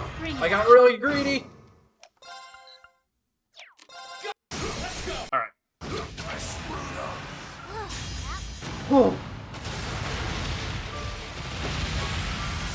I went for the 1 strength buff instead of the 2, and that almost got me killed again. Yeah, mech fights in this game are really hard for that reasoning. Like, you really... You either go for a quick kill and you fail spectacularly, or you just die.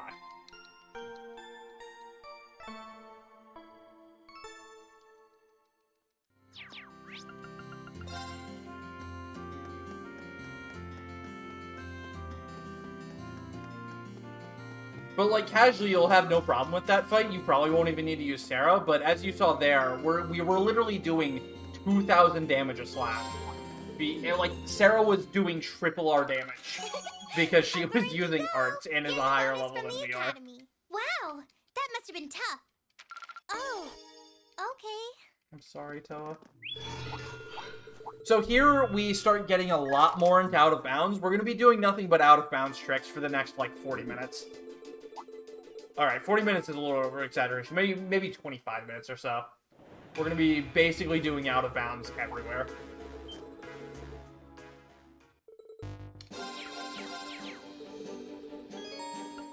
Or, sorry, Emma.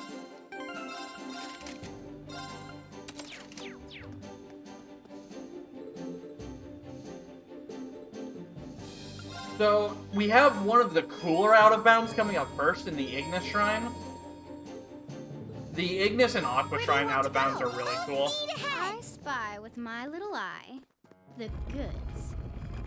So, one of the things about out of bounds is sometimes so gravity only exists where there's a floor in Trails games, and that's a consistent throughout all of them. So sometimes we need to adjust our height or get back inbounds to do so. So we're just gonna walk forward through some stairs, and that'll force us back into bounds. Are you sure we should be going Like up so? against that thing?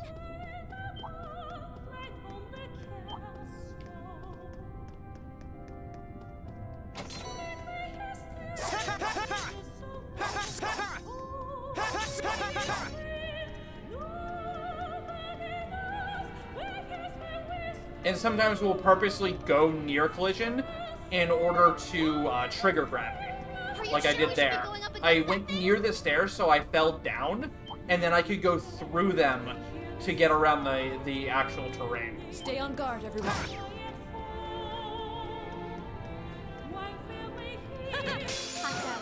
Can you not bully Laura, please? Thank you. This is off-putting. Look, guys, Laura contributed.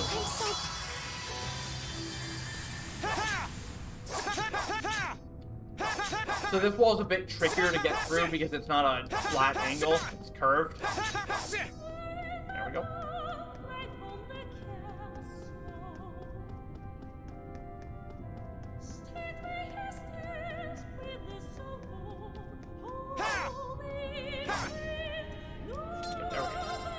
That's actually really hard to use from out of bounds.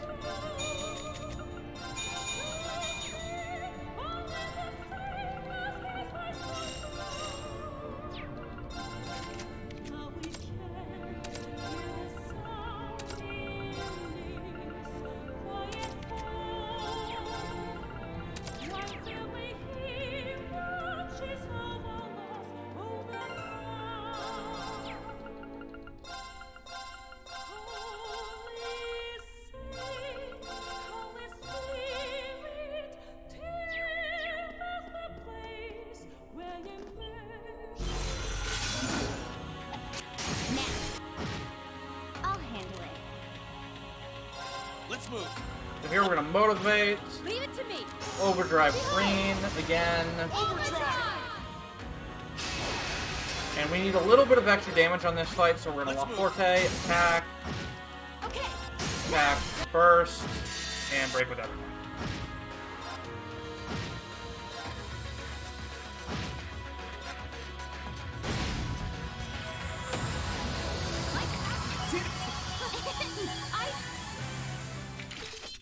And let's take this round.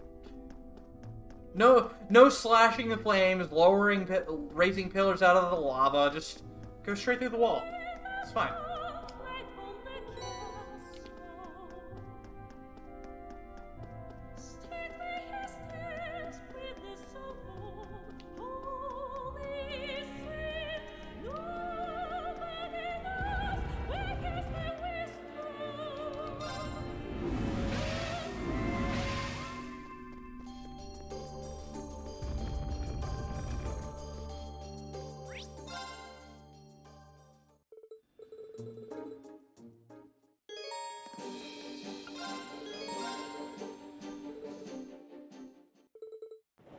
So here, Stella gets burned down to the ground. We don't really care because we're speedrunners, that we have no time for emotion.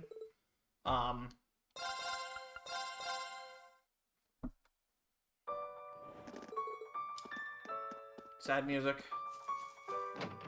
Injured people. No. But you know what? That's not gonna stop us from taking a nap.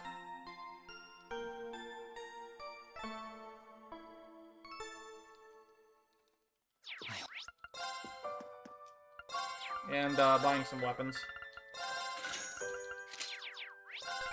No. This is just awful.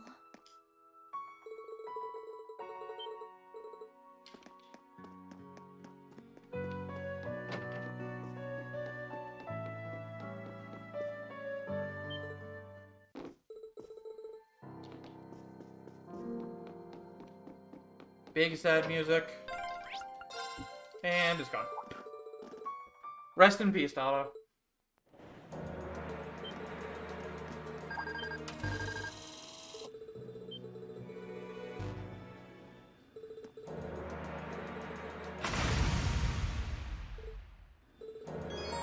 Misa P, Laura. So here we have another awful mech fight. This mech is, when she's not in a stance, she is 50-50 to hit. Straight up, 50% chance to dodge, 50% chance to hit her on unbalance. When she's in a stance, she's only 75% chance. But it also feels like it's 25. So let's find out how many coin flips we're gonna pay. 1. Is that all? 2. 3. 4. 5. 6. 7. 8. 9.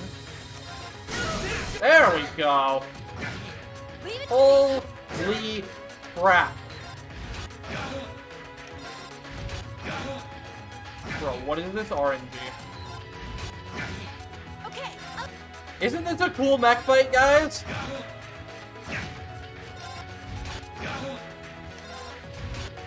Dude, I'm going to die. I'm actually probably dead. There we go. Now she's crafted and we can actually maybe hit her.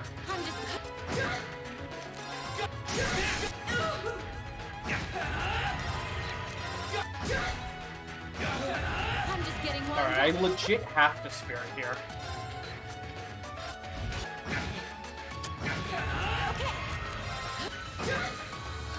This is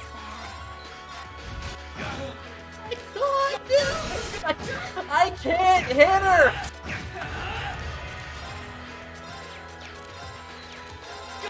Yeah, we're just dead, actually. Like, we're so dead. Is that all? Bring it up. Is that all? Is that all? Is that all? Is that all? Bring it up. That's it.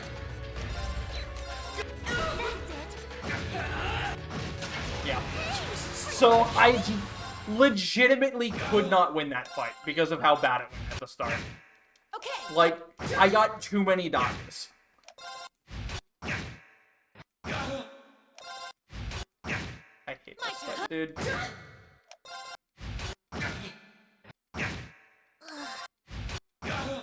Scarlet, please. My turn.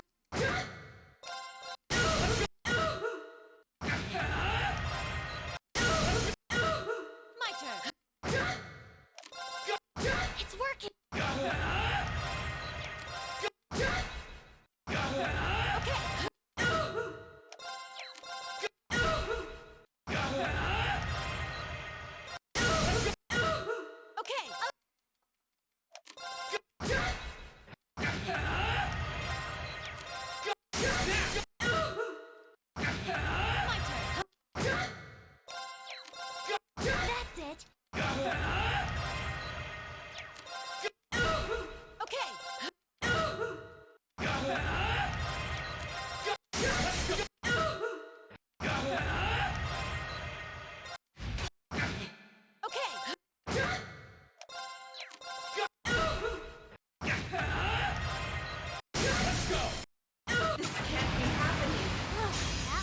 Holy crap, dude.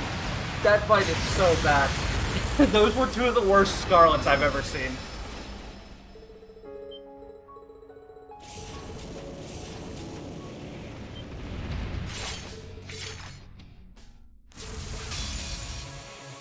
My turn. So I just asked break with Sarah.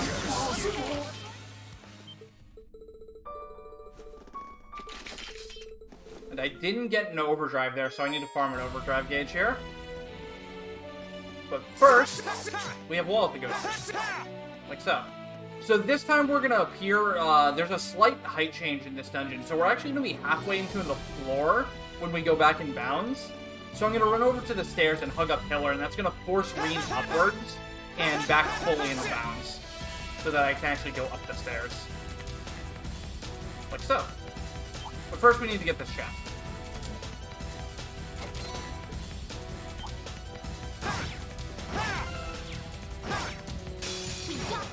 I'll handle it. My turn. My turn. Let's keep moving. And we did that encounter right there because I needed to farm an overdrive.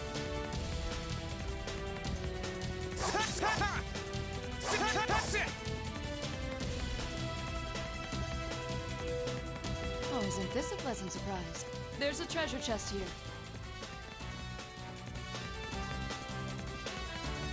So all that crawling through vents, opening the gates, just...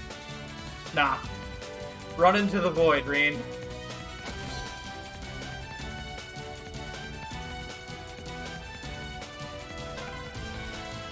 Made it.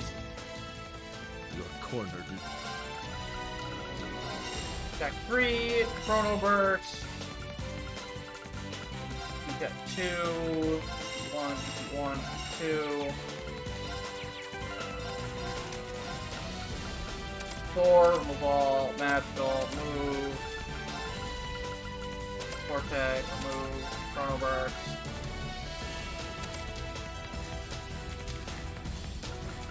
Million, remove 1. Tauros.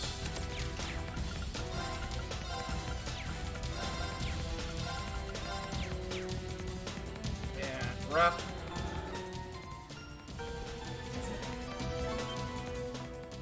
It's pretty generous. You can literally out of bounds basically anywhere. Really bad turnover. But we're not dead, so that's positive. That's positive. Elisa's burned, which is really scary, but I think she'll be okay.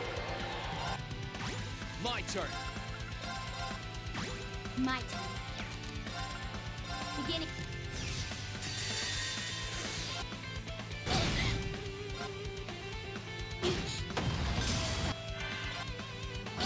I can do this.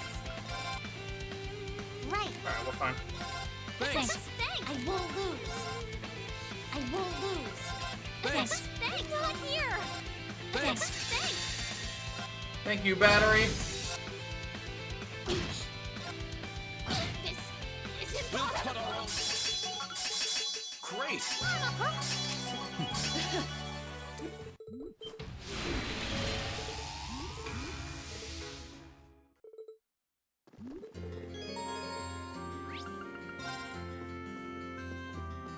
As is tradition, go take a nap.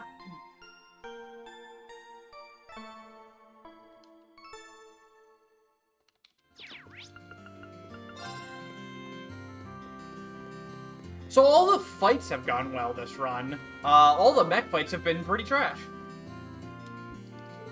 But such is CS2. It hurt me say the mech fights in this run are literally the hardest in the series, and it's like, hey, let me prove your point, fam. So I guess it's doing a good job at that.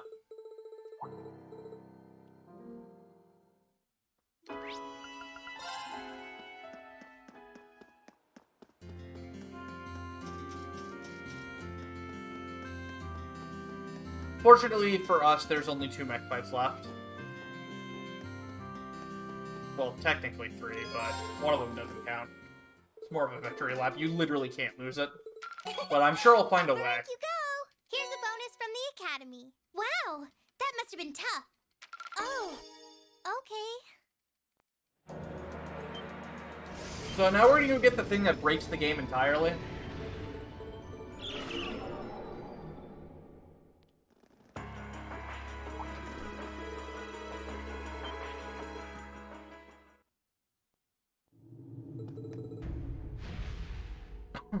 And these guys just chill until the BGM changes. Twice.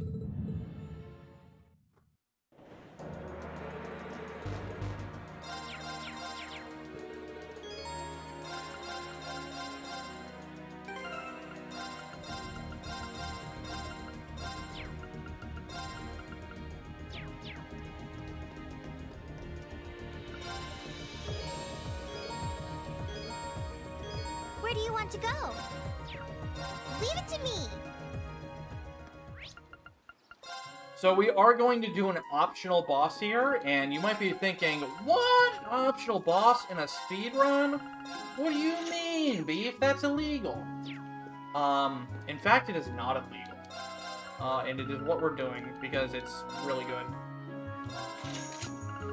to do this optional fight.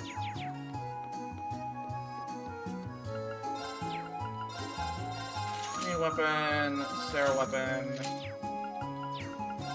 Find Sarah's weapon. Thoros, Auto Fizz, Forte.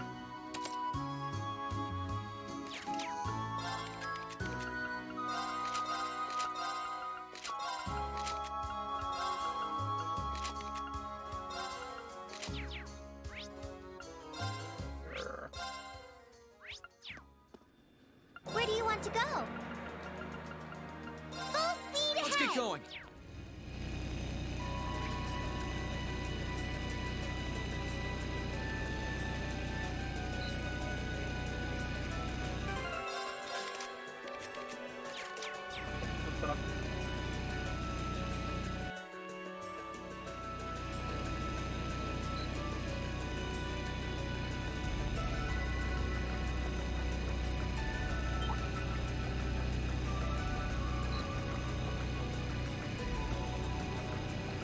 So this cryptid is going to drop us a Lost Art. Lost Arts are very powerful, timely to cast, and hugely expensive arts that take all of your EP. But what this Lost Art is going to do for us is it restores 100 CP to everyone and gives it back. And that is really, really, really strong. No! Oh, no, wait, no, if we got hit back too. Okay, good. Green. Alright, we win the fight. I'll handle it. So the victory condition there was buff up and then get feast turn for victory on this fight. I'll handle it. Good luck. I'll handle this. Because now we're going to swap in our battery. No problem. Thanks. I can do this. No problem. Thanks. I can do this. I can do this. And battery is going to do battery things. Sorry, would you mind? Will do.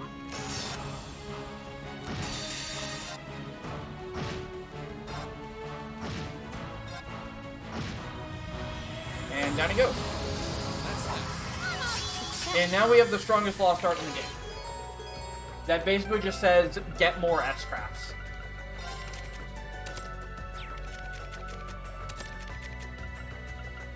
Magical, Roaring Dragon Jam, Front Burst. Or no, wait, no, Lost Forte. Not Front Burst.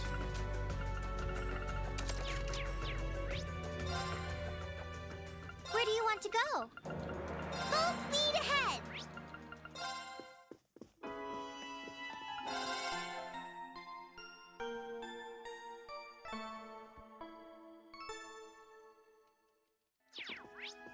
Alright, so now we're going to do Aquafry, and Aquafry also has some really, really cool out of bounds in it. Party. Decent for Emma. So Emma's force here, that's why we had to put her in there.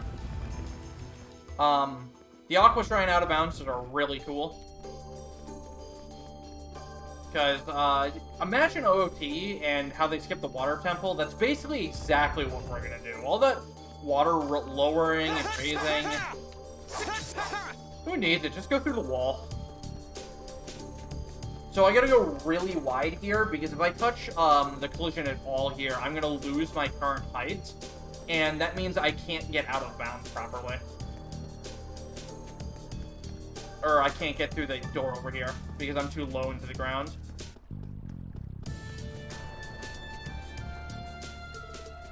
So I can trigger the cutscene from just outside the wall there, and we're in the second half, which we just out of bounds again.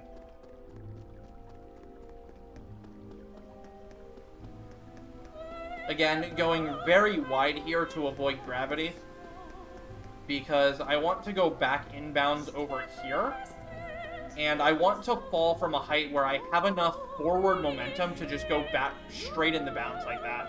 Because I can't activate this door from out of bounds.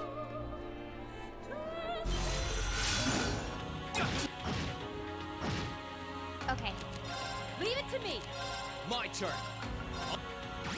Righto! I'll handle it.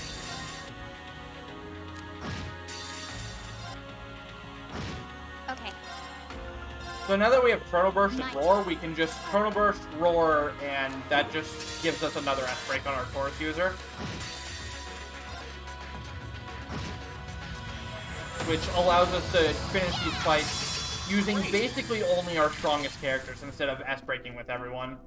Which it saves you like 2 or 3 S-Breaks here and there.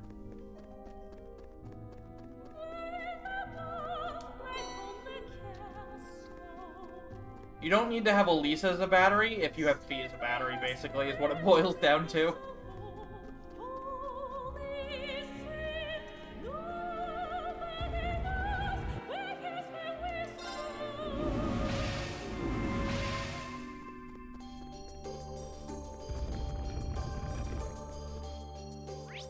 Rufus just had his. I mean, you're not wrong. Leave it to me. Actually, you're completely right. He did just kind of spawn out of nowhere with his weapon. But sure. Leave it to me. The modified turbo category means I'm not using turbo for my movement on the field map, but I'm using it for cutscenes in battle. We call it mixed turbo or modified turbo. Where do you want to go? Full speed ahead.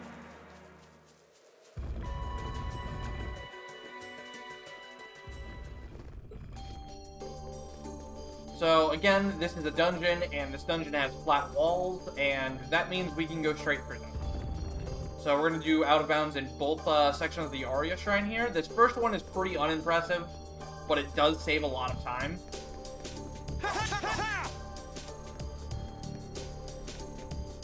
And then since we need a chest in this dungeon for money, we're going to go back in through the stairs here to get back into bounds, because stairs have one-way collision.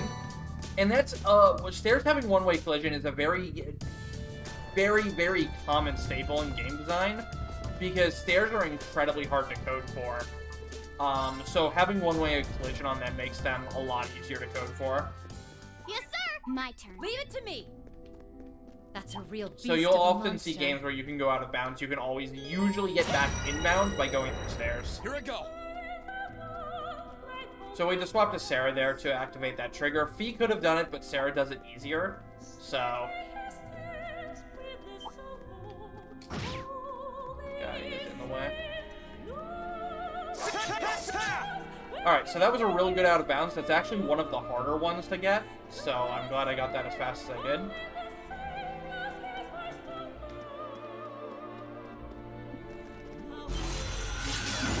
So this fight's basically an exact repeat of the last one. We're gonna motivate with Reen, break with Milliam and Sarah, and then we're gonna roar. I'll handle it. Here I go. And break with them again, and Reen's there to break as well, just in case we need him. Which we did. Easy fun. I'm so... Roar is kind of busted, by the way. Just saying.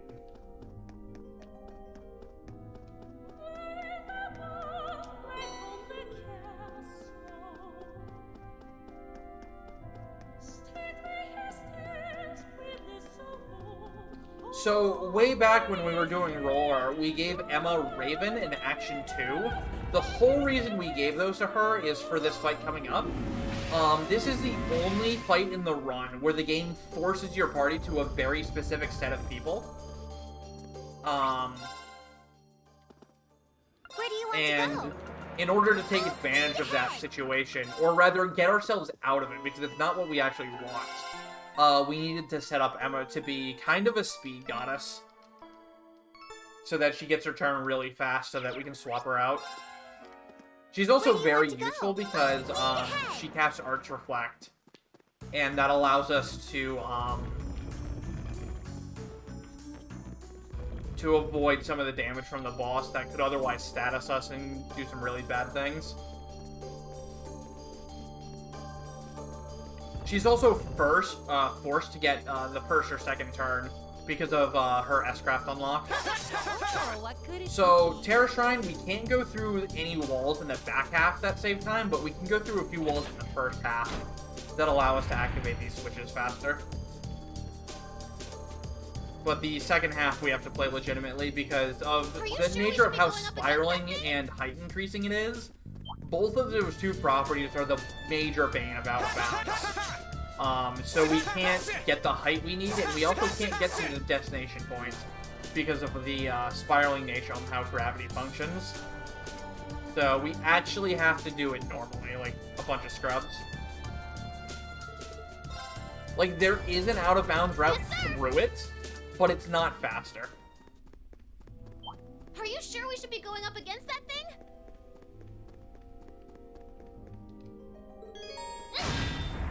So that, the out-of-bounds there in the first part of the Earth Shrine, that's the last out-of-bounds we'll be doing until Infernal Castle. And then we'll break Infernal Castle in half with, out-of-bounds. That's a real beast of a monster. These mobs are in really bad spots, so I'm having to lure them away so I can get by. And then there's a glitch where sometimes Lammy just doesn't disappear after you attack with him and he follows you around like this. I don't know if it's a glitch or intended, but you usually Stay on can't guard, do this. everyone. That's no ordinary foe. Well, let's go, Lammy.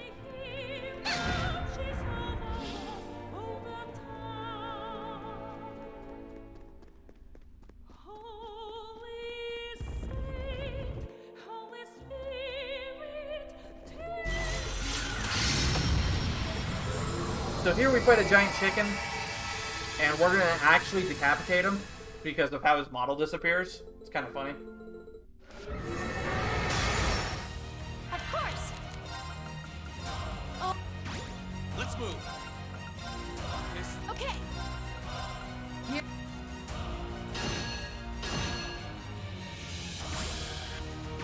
Onward. I leave this to you. Come on, Lammy. That's for you.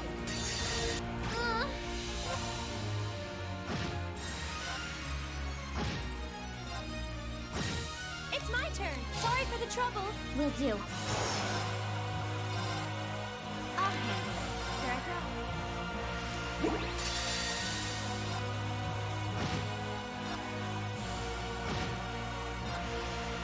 Alright, easy fun. Done. So if Emma doesn't have Raven in action too, after that Crescent Shell, she doesn't get a turn again until after Granios does. Which means you're likely to get statused or some really bad things happen. So that's why we had to set up Emma earlier. Is specifically so she would get another turn there. And we could swap her out for Fee.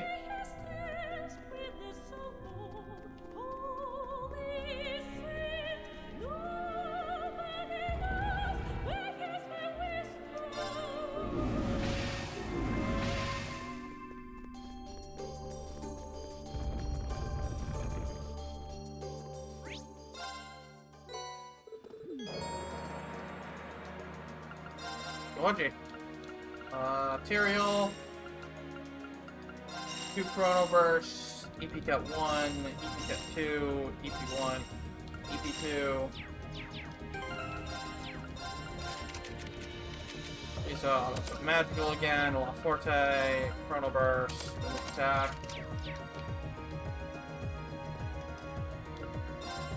Take 3 EX Orb. Put it in.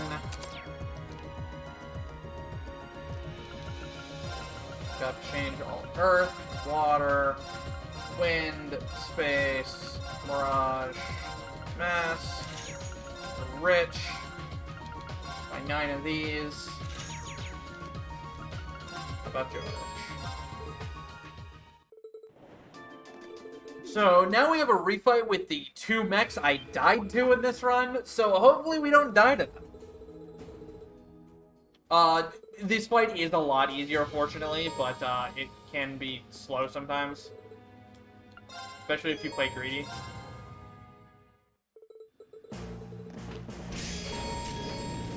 Lucia, Milliam, Marcus, Elliot. Laura.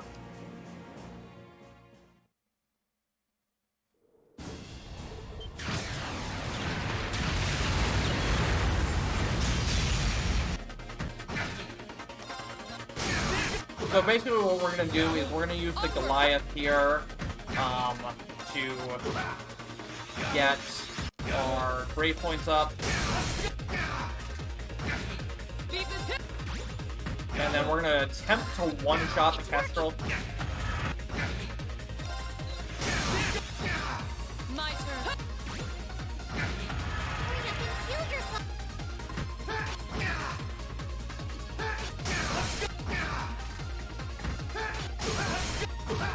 Like so.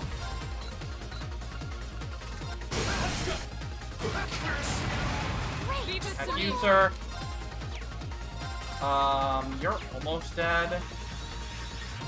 Okay, that's kind of risky. This is bad. Easy. Didn't even need to heal. That was extremely risky, but a really good fight. Like, that was beyond risky. But, we got really good RNG there, so... it worked out.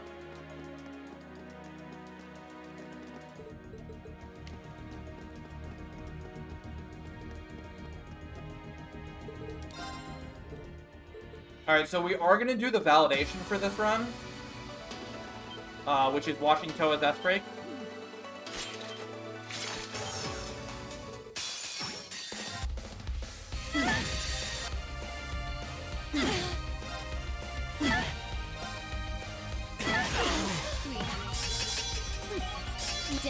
That should suffice. Just getting started.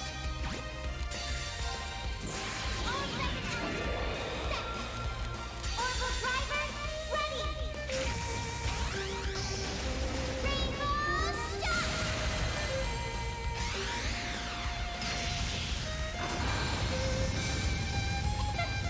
Easy. Alright, run is valid.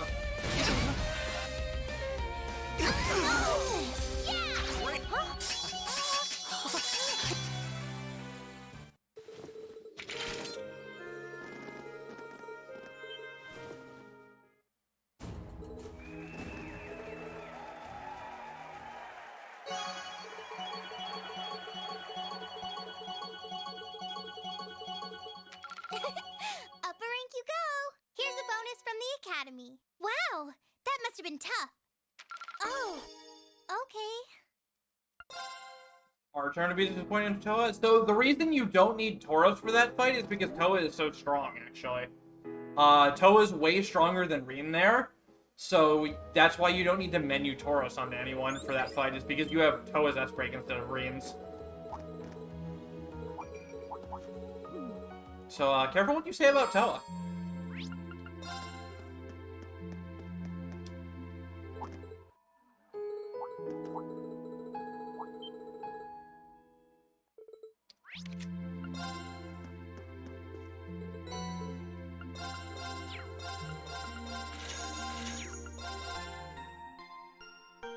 We're gonna sell our onigiri now. We don't need it anymore. We're gonna sell that pasta we just got because we also don't need it and we want our menus to be clean.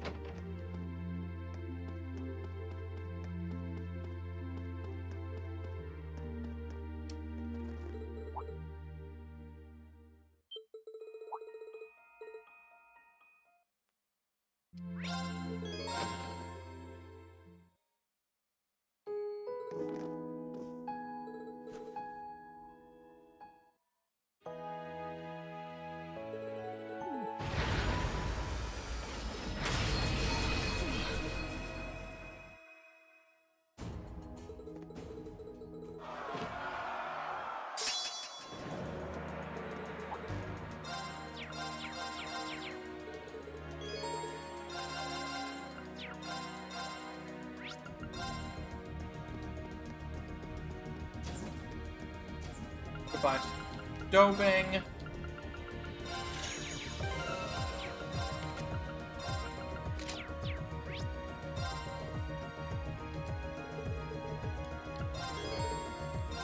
Oh, okay.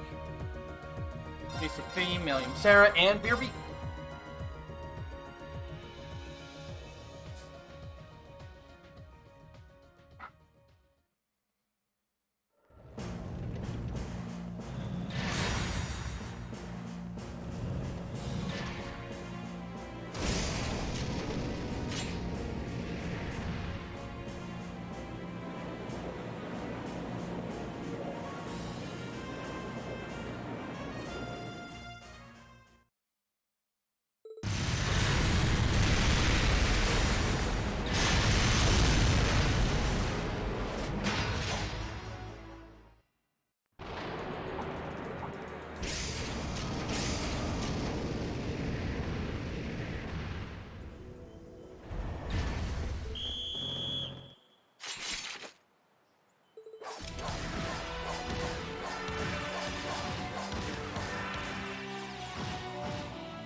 Right.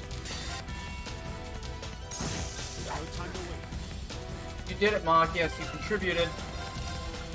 Actually, I shouldn't say that. Machias actually does a lot in this section.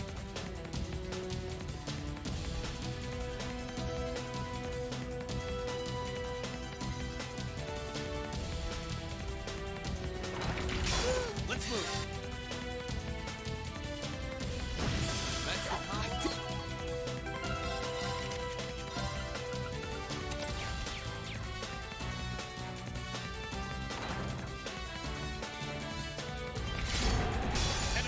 No problem.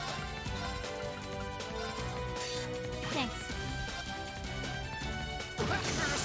Done. Great.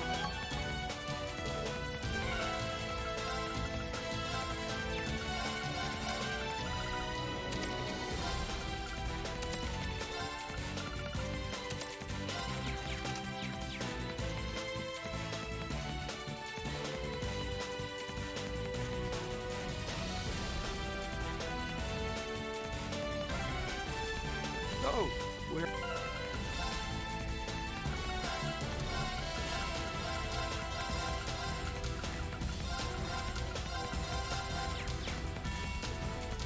There's a nice pavilion out here. So you can out of bounds to skip this key, but we need the U materials out here anyways, so we can't really skip it, unfortunately. Done.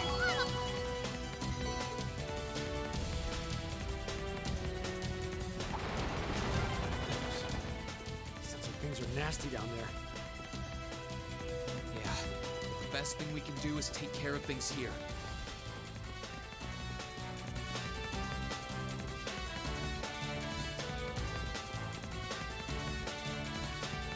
Alright, please be fast. Hostile. Got a girl.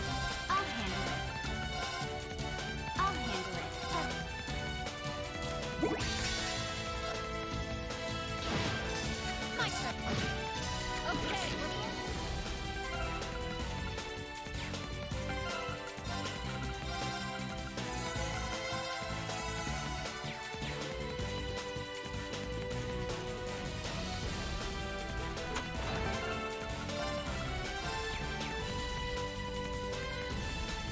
That one's gonna be a pain.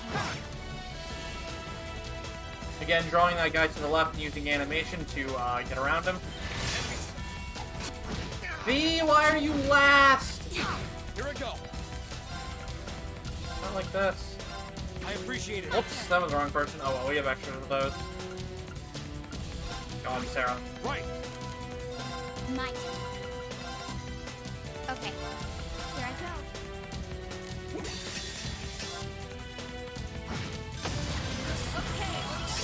Great. Done.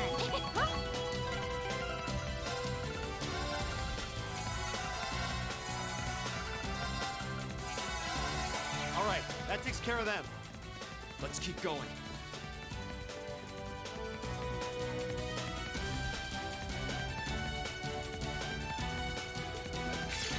Let's move. Hey, this is a good turn order. Okay. I'll handle it. Here I go.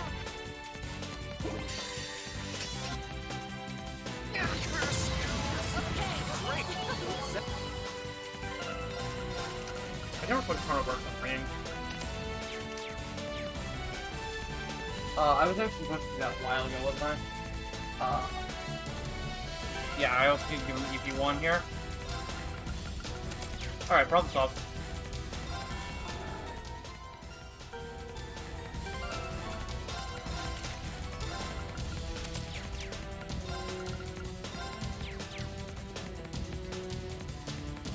That should be everything, yes.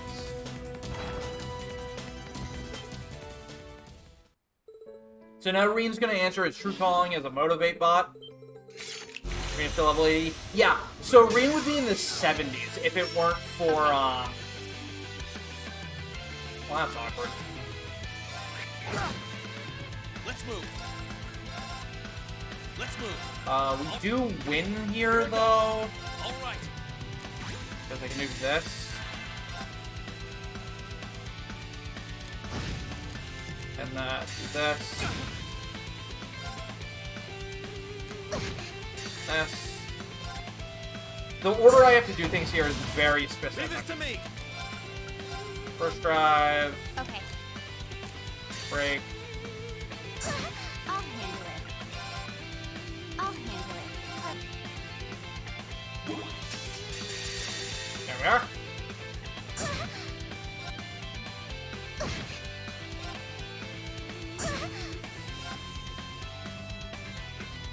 Mission failed. We'll come. I did it. So you have one S rate to spare there, so you can either use Machias's or Reen's to get down her... Actually, no, you can't use Machias's. You have to use Reen's sometimes to break her Reflect.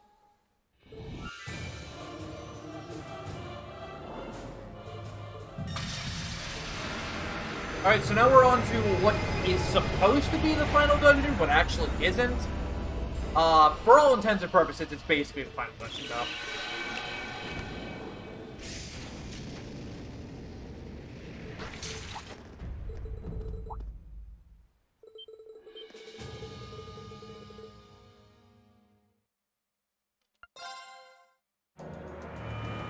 Like, if you don't know any better, it's the final dungeon.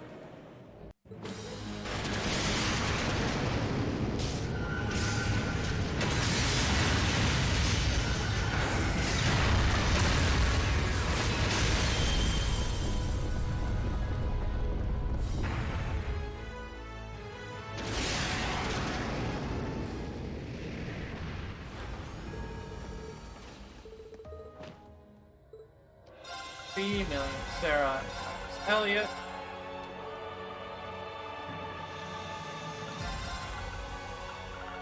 Attack 3, Action 3, Attack 3, Action 3. Gaius gets Tauros for one last hurrah here. Face all Sepith.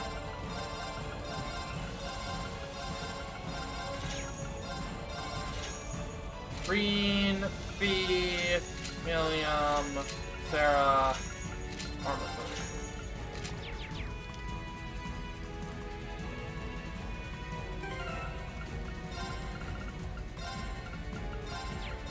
Guys, feed Millium, Sarah.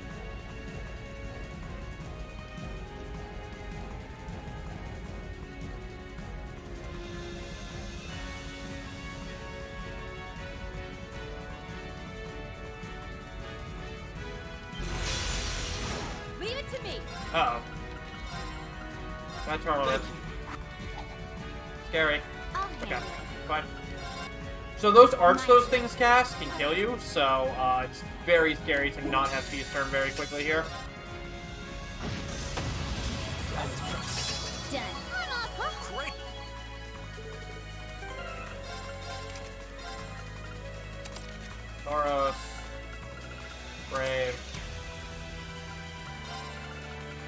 back in.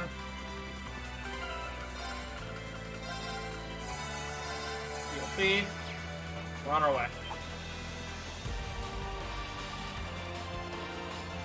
So Infernal Castle is really hard to route out of bounds for because there's so many walls and collisions and so much gravity everywhere. So basically what I had to do for routing all this is we get to a certain point in the castle where like we'll have to do the least amount of out of bounds to overcome things, since out of bounds are really hard here for some reason. Specifically on the round platforms, because you don't have a flat wall that you're trying to cut into.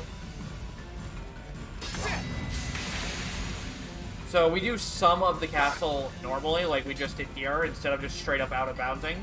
And usually when we're doing that, it's because it's either getting us the height we need, or we would just have to do an out of bounds within an out of bounds later, to like actually complete the out of bounds. So here I'm just going to try to go out of bounds and over to that platform.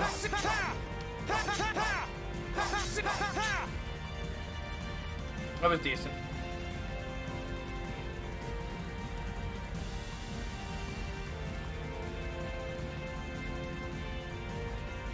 And that skips the entire section of, like, undoing the bridges there. The out of bounds I'm going to do here is going to save us from going all the way around and opening the gate, because we're just going to go straight through it.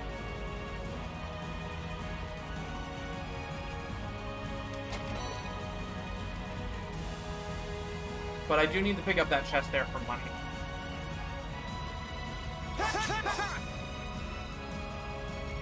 No, this is the only game where out of bounds works like this. In CS3, you can out of bounds using Eusis's or Ash's assault attack, though. But there's no out of bounds in Cold Steel 1 or 4. I wonder where this is. The end of the first stratum, most likely. Alright, so this fight can sometimes be rude if Blue Blanc gets a turn, so hopefully Fee is fast and Reen is fast.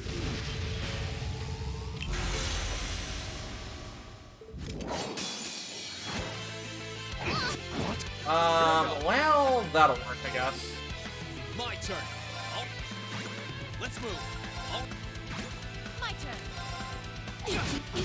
Alright, we're fine here.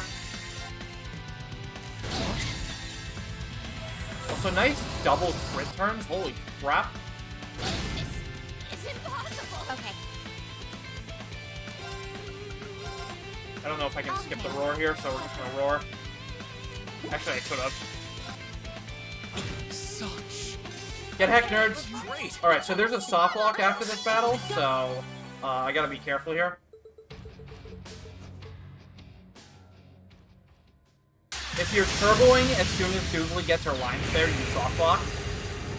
So I needed to let go of turbo and let the camera pan normally there. And let everything do what it should. So this is perhaps one of the coolest and hardest out of bounds. But we're going to skip the entirety of this stratum. Alright, we got the first part cool, but like, look at this view you get doing this. Like, you really just get to see what they modeled and what they didn't.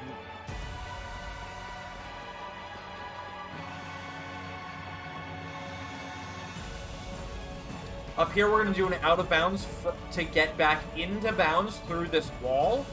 And then we're going to use the slope to get fully back into bounds. But we got to go through the wall first. Alright, we got through the wall first try. Getting through that wall is very difficult, so first try is really fast.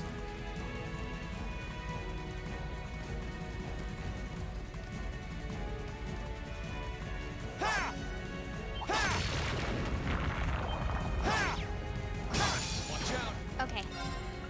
Alright, I was trying to get an advantage to do the roar on this fight, but it didn't really matter.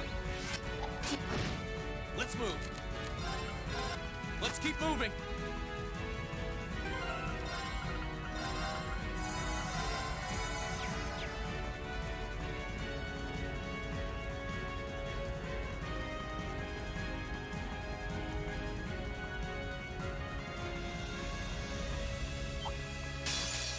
Rude. My turn.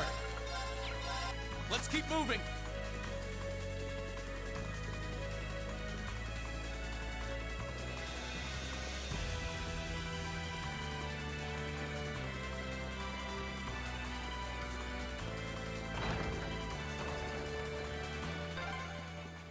We've reached the end of the second stratum. What is that? Alright, so this fight is basically the same as the last. Chrono Burst, double motivate into S-Breaks, then Roar.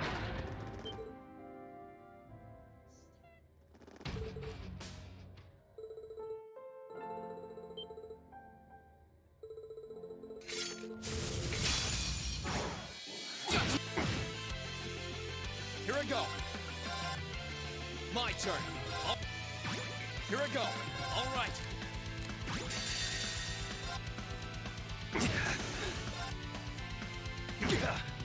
My turn.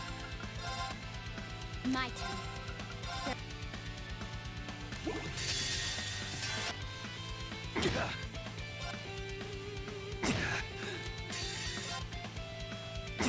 They didn't die. Done.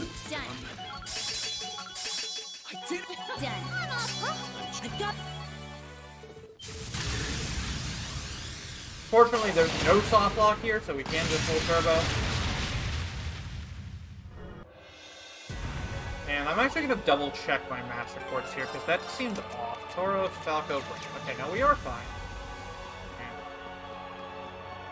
Because we just got really, really, really low damage rolls there.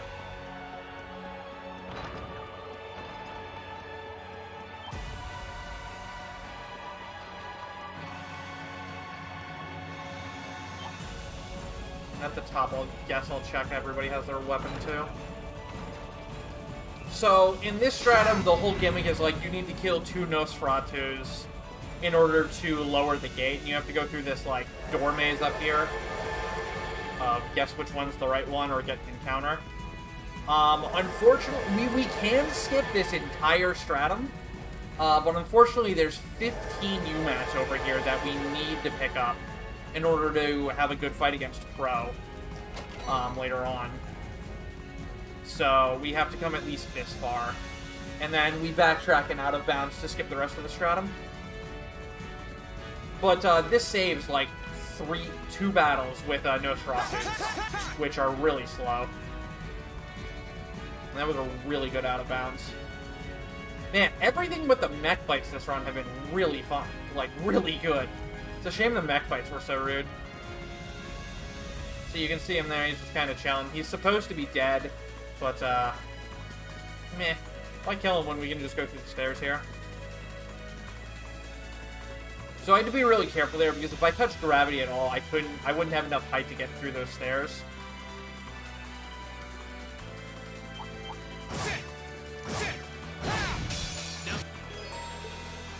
I'll handle it.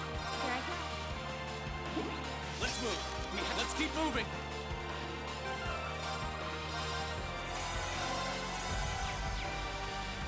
Yeah, nice chain battle tutorial, right?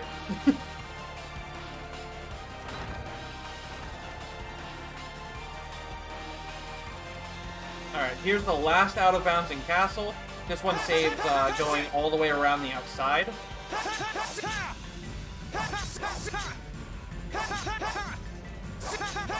Come on. There we go.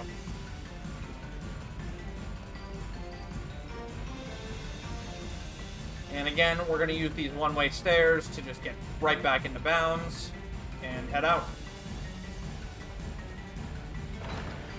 So, chain battle in Zero is actually a major strategy. Finally. You force a chain encounter with a Shining Palm so that you can use the second encounter in it to get a 9.9 times EXP modifier.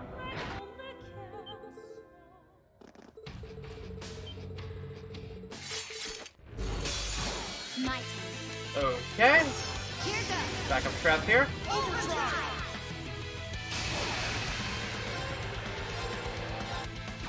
Here I go. My turn.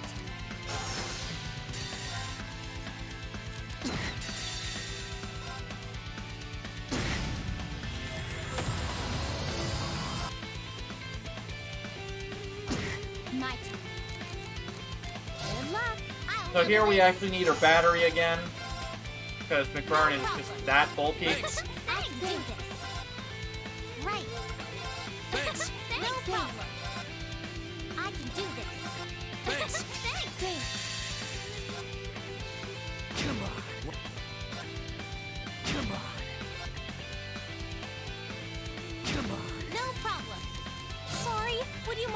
Will do. I'll handle it. And after battery comes roar. Nice grab. Alright, so having to use an overdrive there isn't ideal, but I didn't have a choice. If Fern gets a turn on that fight, you are like 70% to die. So, you know, that's really bad if you die. For pretty obvious reasons, you don't want to be dying. Dying is bad. So, sometimes using an overdrive there is your only way out. The fact that the ads had turns too was also just atrociously bad. Thank God Fee got to go first, though. That single-handedly saved that fight. We would have been in reset hell otherwise.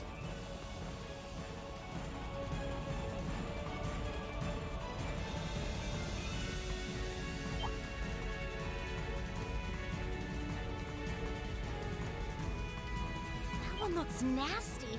Try to be careful, everyone.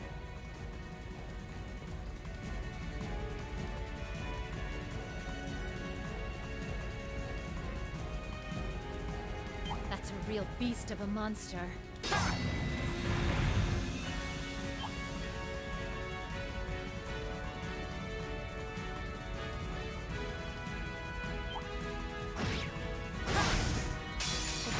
Let's move. I'll handle it. Gang, gotta get her CP back before the next fight. My turn. Okay, let's get moving. Pick up all-important Zarum powder.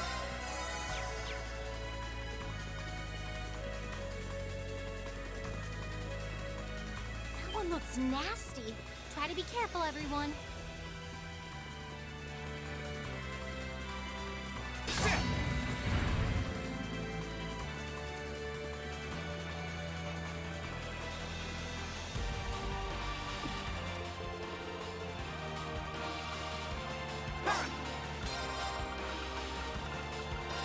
Attack 3, Action 3, Weak Orb settings, count 3 orbs, 2, 3.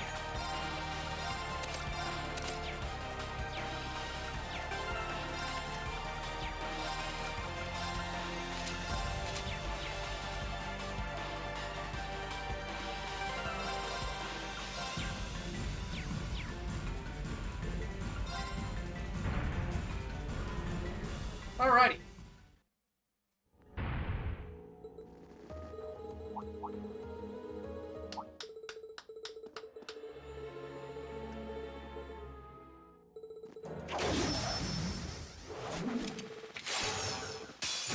Here I go. Here I go. Here I go. Alright, hopefully I don't get punished for that. Alright, I did not get punished for that. Cool. I'm gonna smack him for some extra damage, actually.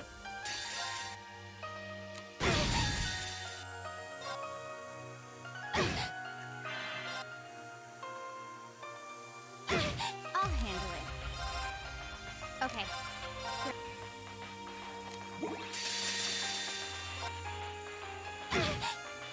He was on our team, right? How foolish. Alright, we should be more than fine here. Not bad. Well, that's that. Done. Huh? Alright, so that was really good. I didn't have to use an overdrive there. Normally you do. Technically, if I wanted to be as safe as possible, I should have, since Vito got a turn, but it was totally fine. So the pattern here is arm, body, head. Phase 1 is basically just smack as hard as you can, don't worry about healing, and hope you don't die. Think you can handle this?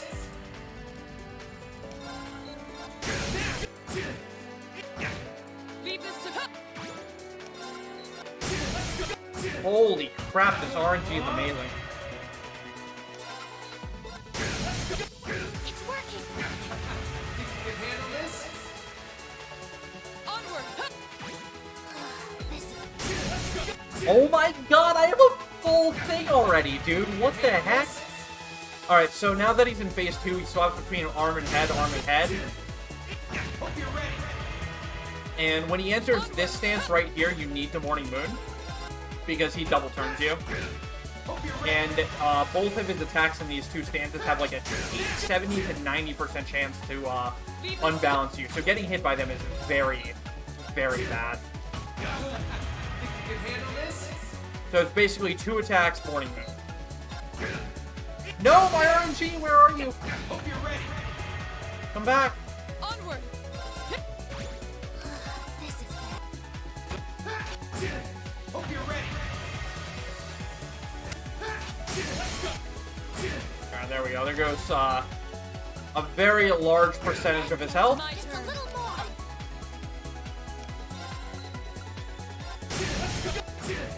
My turn. Think you can handle this?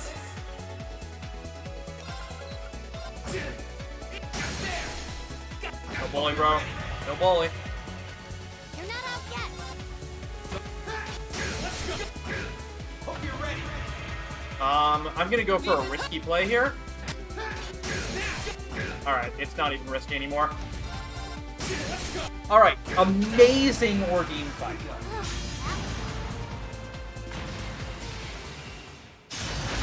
Absolutely amazing Ordeem fight.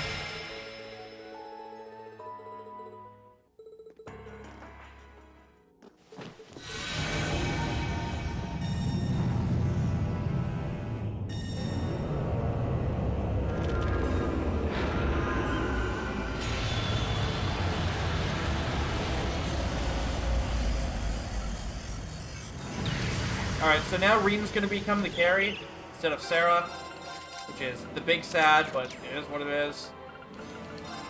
Fee.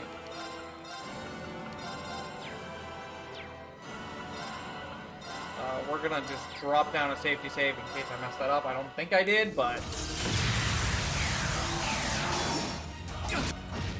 Yo, he didn't reflect? What? Here I go. Okay, cool. So, S-Break with Reen, I'll handle it. Serum Capsule Reen, Thanks. S-Break with Reen again, It's my turn. First Drive with Machias, My turn. Break with Laura, Break with Fee. Wait, no, not Fee, no! My turn. Here I go.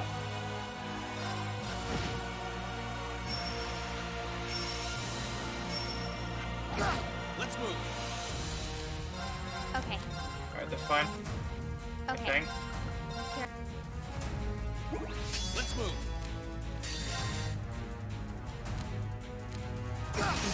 This can't be happening. You did your job, Machias. That's what matters here. You did your job.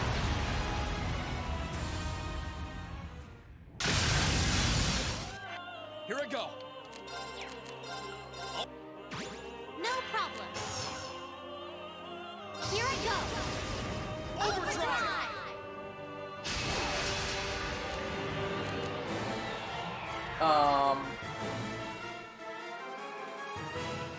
Right, okay.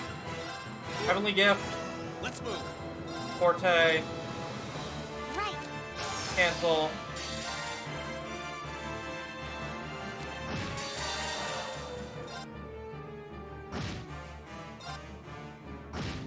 I can do this. No problem. Thanks. Right. Thanks. Right. Thanks. Thanks.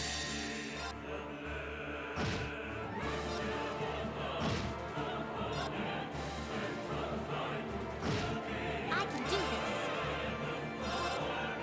No problem. Thanks. Right. Thanks. Thanks. And that's Vermilion Apocalypse.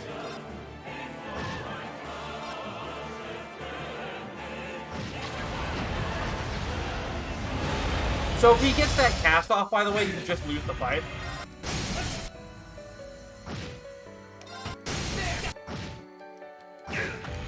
This mech fight is pretty impossible to lose, even with this super underlevel Reen, because Crow is so strong.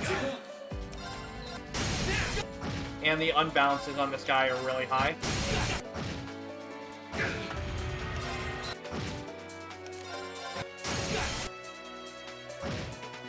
Also, fun fact, having defense down on the boss does not increase your unite attack damage. It just increases your normal damage.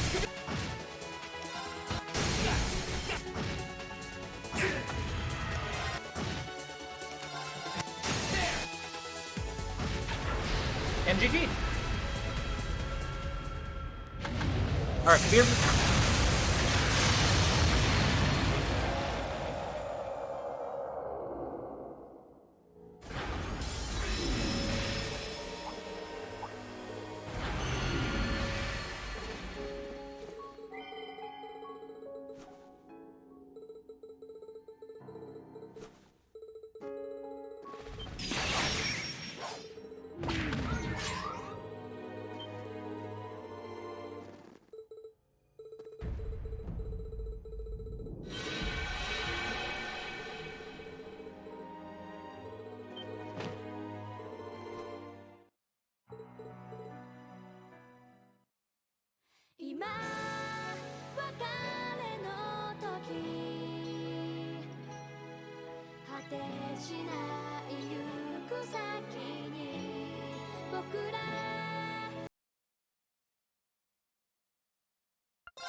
So, this part of the game is by far my least favorite. It's really not that fun to play as, it's pure fan service, and it's also really difficult. Because you just don't have options with Lloyd and Risha.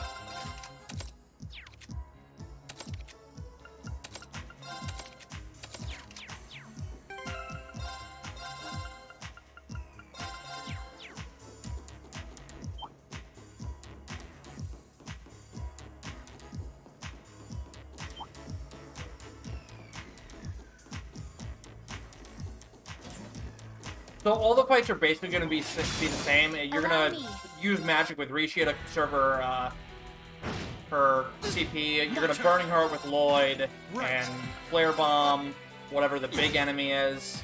And then after your Flare Bomb goes off, you can strike. And then whatever's left, you just finish off. And that's basically what every single fight until Renaltina looks like here. We got hurt a lot, though.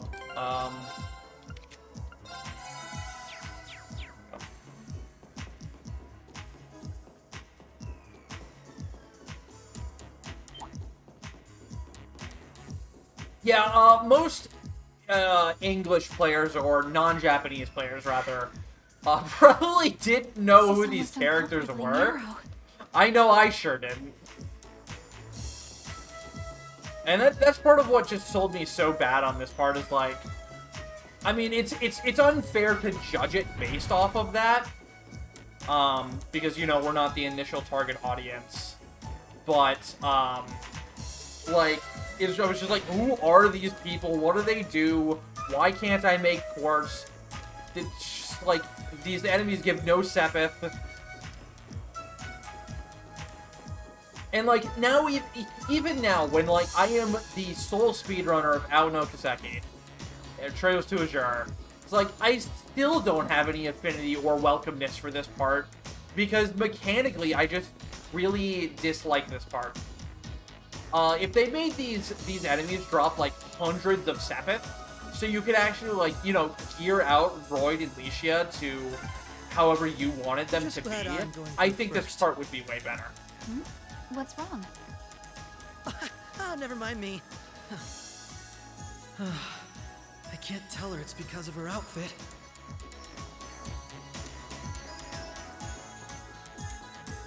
What a nice treasure chest. So throughout the dungeon, we're going to be picking up a select few chests with some armor and accessories for,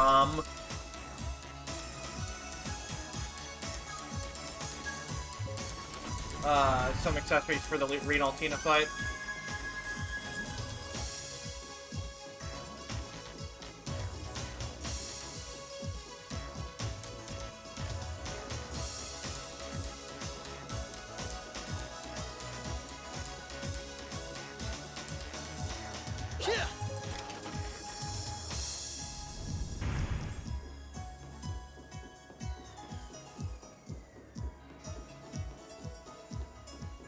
Oh, found a chest. Yeah, I will say the crossbow games do have a better OST overall than Cold Steel 1 and 2, but I also wouldn't say like the themes were mad. There's some really good ones. Like, I enjoy Reverie Corridor. I enjoy the Raid theme. There's a few good ones. Infernal Castle is okay.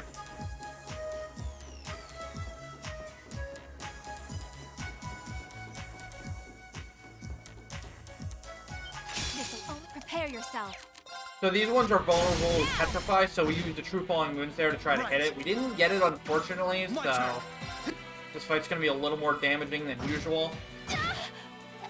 Allow me. I don't have an S-Break to use. Now I do.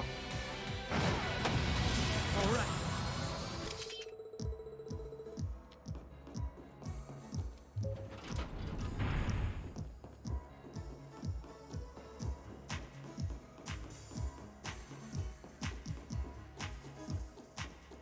And thanks for the good luck. We had really good luck on everything but the mech fights.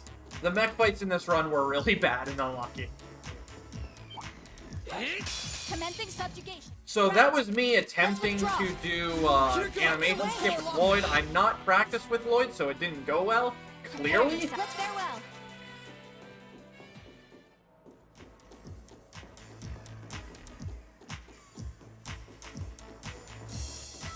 That's random.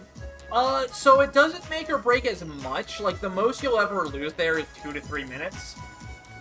Generally speaking. Because it's really hard to have good RNG the whole way through. The mech fights way more heavily impact your time on a run. Along with your out of bounds and your movements. Nord in particular is very impactful for your run because the Blue Blanc Altina fight and the Uncertain fights are so hard. Having out of bounds really helps the Reverie Corridor. Prepare yourself. Is also part of the thing about it. My turn. Right.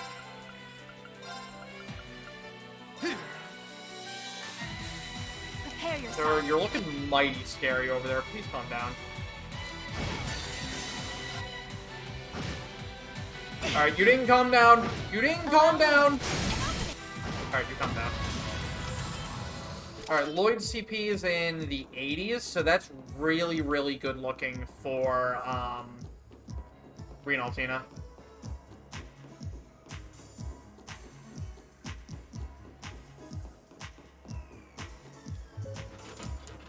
Yeah, I started the run off by saying the mech fights in this run are the hardest in any of the Cold Steel games, and the game absolutely proved me right. Cold Steel 1, you follow a script, and basically you've got a 70% chance to die to Ordain or not. So, like, you can call that hard, but you're still following a script. And you only die if the script doesn't get completed. This fight, this game, there's really no script outside of the first two mech fights. So you have to react appropriately to what's going on and what you get for breaks and breakpoints. And you don't have any items to really manipulate your turn order like you do in CS3 and CS4, or just give you brave points like a filthy cheater. Yeah, it's real rough.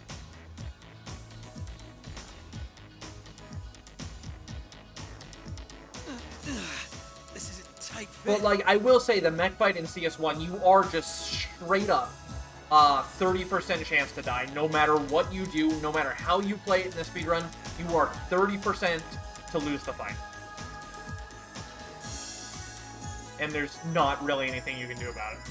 If all of your morning moons whiff, then, well, you die. Casually, it's a lot better because you're a lot higher level, but, again, Valmar's stats scale directly off of Reed. So if your Reed's super low level, your Valmar is super low level. You will overcome any. Right. Let's farewell. That guy's a jerk. And I also, so I got that encounter because I hit turbo instead of sprint by mistake. because I have the buttons mapped right next to each other. I use R2 for turbo and R1 for sprint.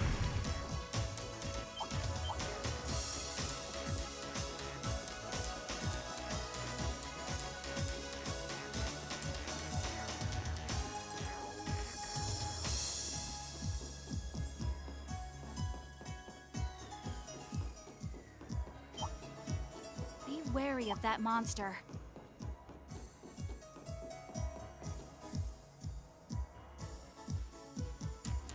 So I'll start explaining Reverie Corridor now, I guess. I learned a lot about it when I was routing 100% for this game.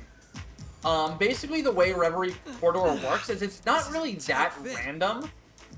There's a set order all 4 of the phases shift between, and this phases shift based on the frame you enter the old schoolhouse on. And there's basically just like if you enter on like a window, it'll be a window of, this is all the fire ones. Then, like, this is the fire window, this is the water window, this is the earth window, this is the wind window. And basically, they all just like, when the shift happens, they all just shift up 1 position. So if the order's fire, water, earth, wind, wind shifts down to the bottom, and then it's wind, fire, water, earth. So by knowing this and knowing when the windows happen, you can basically guarantee yourself to get all 4 of the corridors in the positions you need them pretty fast, which is what we do in 100%. It doesn't matter at all for any percent, but it's just really neat information. Also, each one of the floors in each position has a total of 4 mobs, with 2 unique mobs to that floor.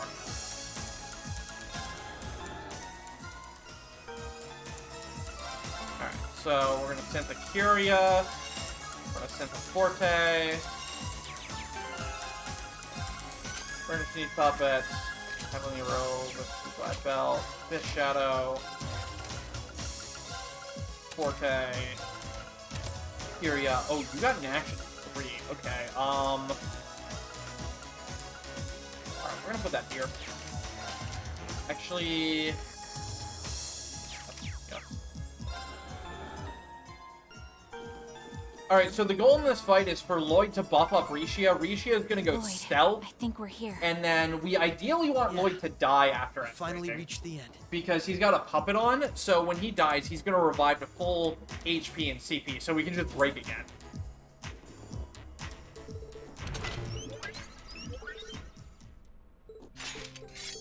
But otherwise, this fight is really tough. We might die here a few times. My turn. Working hard first. Need that Right. speed buff. Right. Invisibility. Right. Forte. My turn.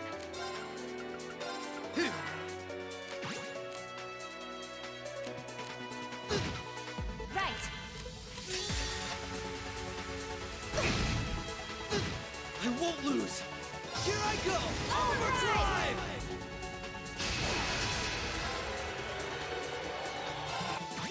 Right. Right. My turn. My turn.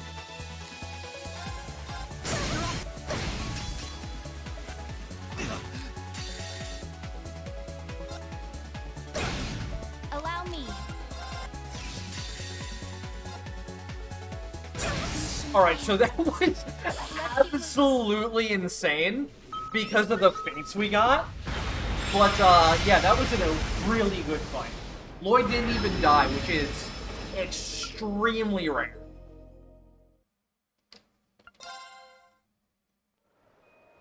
Yeah, so much for the emergency puppet, right?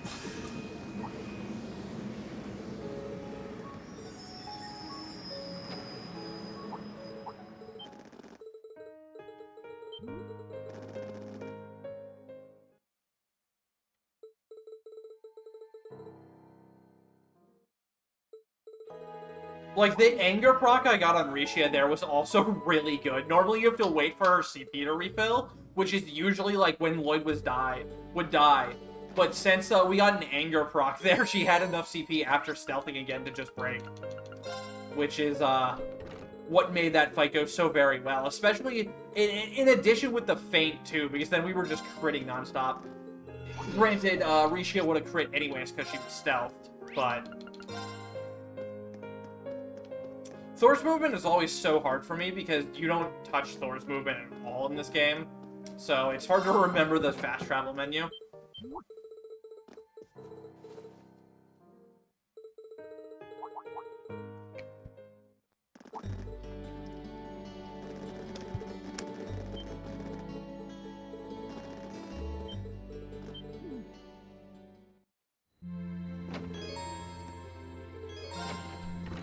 Antisocial.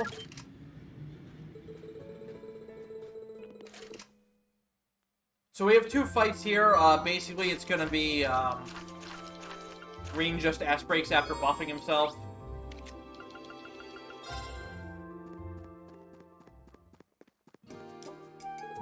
The new 7. I really like the new 7 uniforms.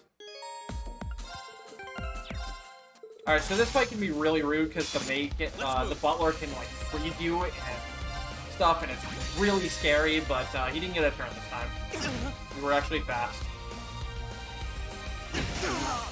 That's that.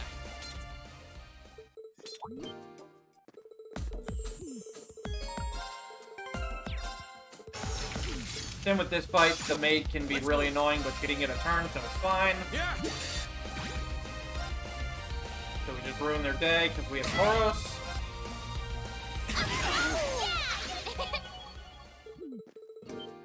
I was supposed to take Elisa there, but it doesn't matter because I take Elliot here. So, and then the goal on this fight is to die. My turn. No problem. Here I go. And that's not dying. That is dying. That, however, is very much dying. Right. Here I go. I can do this. I'm sorry, everyone. No.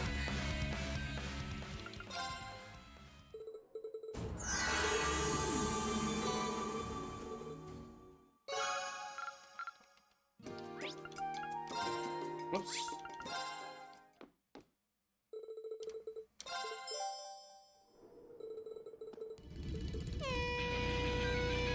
So this is a race with Angelica. Her bike is just straight up faster than yours. You don't need to win for any specific reason, but it is slower to lose. So we're gonna do our best to win. Turbo gives you a huge disadvantage out of the gate because your bike doesn't move turbo and her bike does. So, you kind of need to cut corners and go off-road in order to get ahead of her.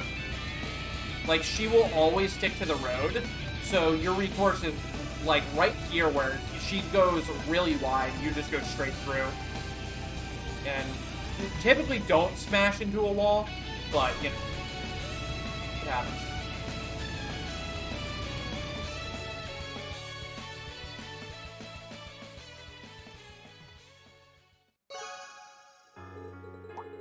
Alright, so now we have the real final dungeon.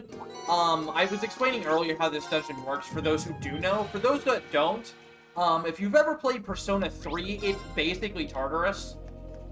You have randomly generated floors with mini-bosses every 4 floors.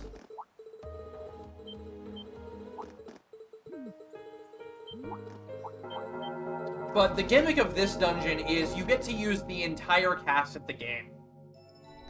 So you can really make some very, very overpowered and really fun team compositions.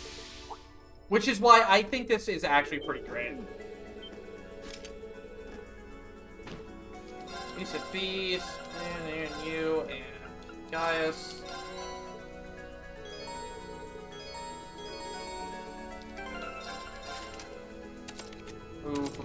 Move. Move. Magical. Foreign Dragon Gem. Act 3. Chrono Burst. And she gets Emblem. You get Thor. Move, magical auto equip. Chrono Burst. And Forte.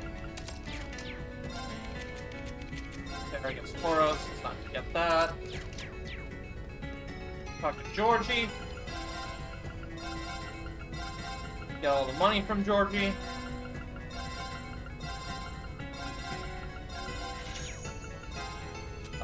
Sell like 2 things because I don't have money.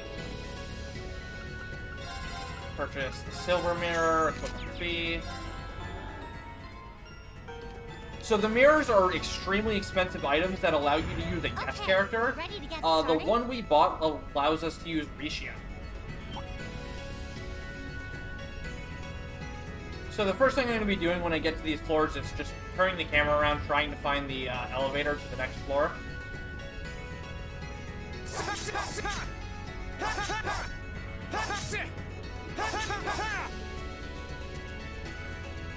And out of bounds can sometimes very much help you with floors and getting through them quickly.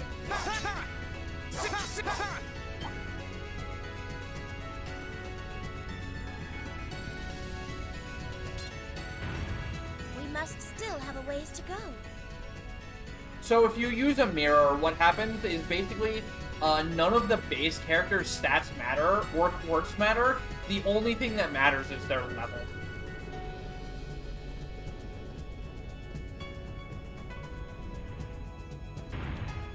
I could really use a beer right about now.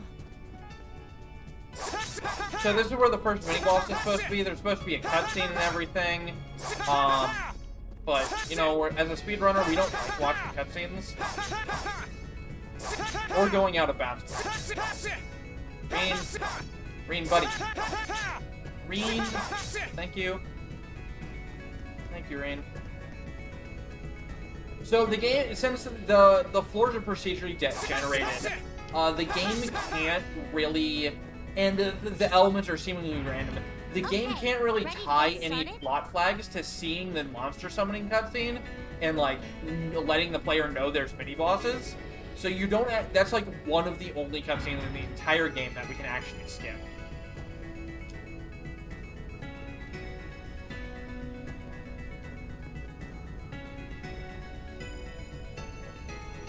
So, part of what you need to judge instantly as a runner here is you need to find the elevator first. You need to determine how the game wants you to get there, and then you need to determine if it's faster to out of bounds or not. Like, all very, very quickly as soon as you see an elevator, not this time.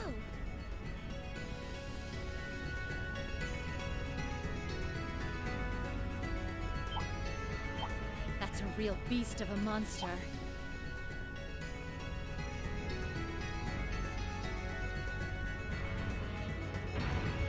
I could really use a beer right about now.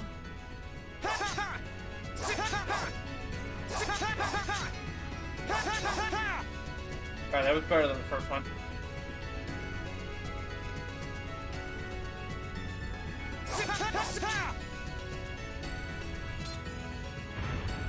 Let's press onward.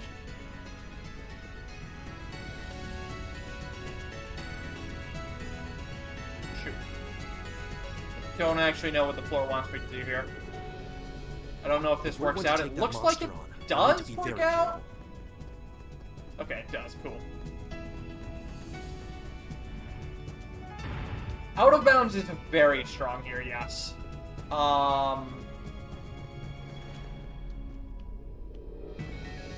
There was a decision I could have made to use it here, but I think this will be better. Or about equal.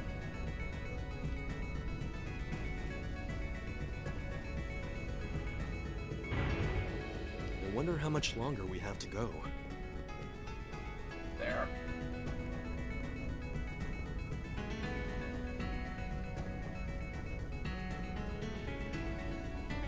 That's a real beast of a monster.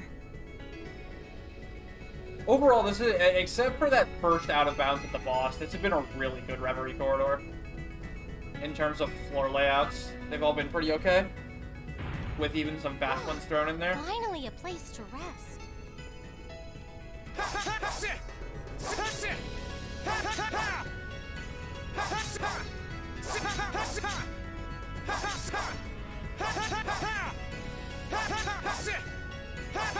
Why did I say anything, dude?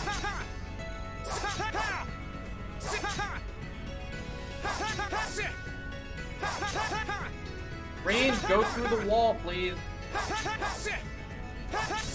There we go. Alright, that was bad.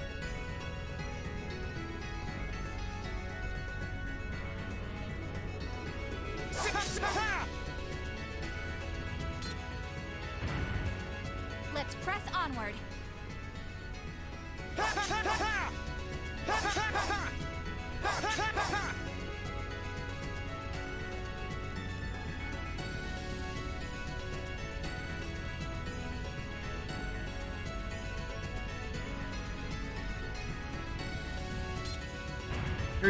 Two, because the scheduling just worked out better that way. If we're Because going of to time take that zones. monster on, we'll need to be very careful.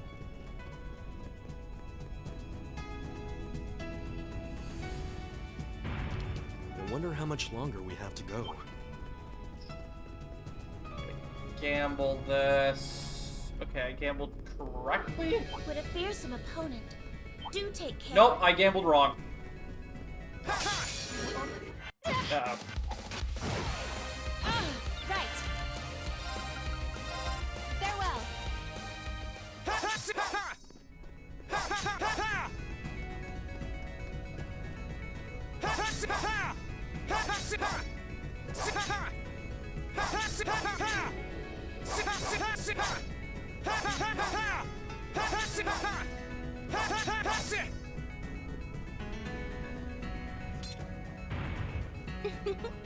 How would you like me to make some tea while we rest?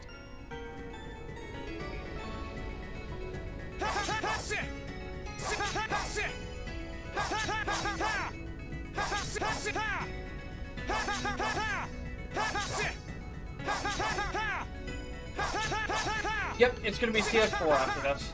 If I can get through these walls, maybe we'll just be here forever. Maybe we'll just be here forever because I can't get through the walls, dude. There we go. Behaves as much. So that's just the way Trails games works.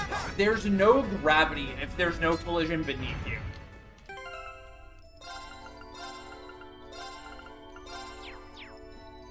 Swap in the full waifu team, Claire, Rishia, Sarah, and Sharon.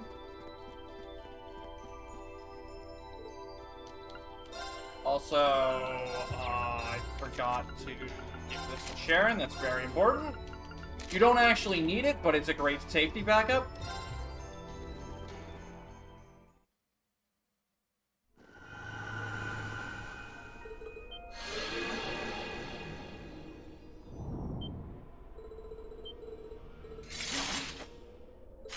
Will be New Game Plus? No, it will not be New Game Plus. Well, okay, so technically speaking, any run of Cold Steel 4 is New Game Plus. I'm just getting warmed but, also... Predicament. I won't stand down. Here I go. Overdrive. My turn. With pleasure.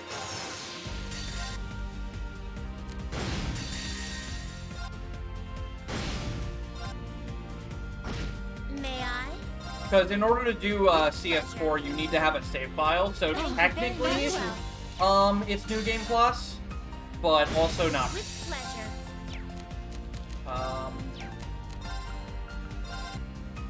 May I? Thank you very much.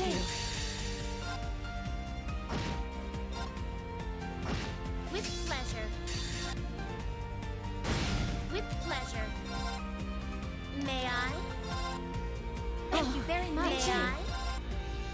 Thank you very much. Alright, get hacked.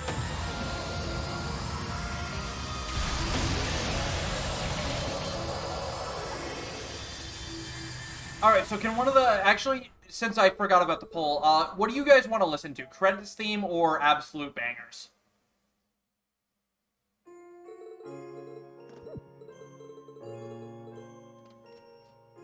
And time. Alright, it looks like it's in favor of bangers. So, the reason we need a save file for CS4 is if you don't have a clear data of anything, you cannot tread the path to the unknown without refighting Osborn, which you don't have the resources to do. So, by having a clear data, even if you're not New Game Plussing it, you can activate the true ending without actually needing to do the other requirements for it.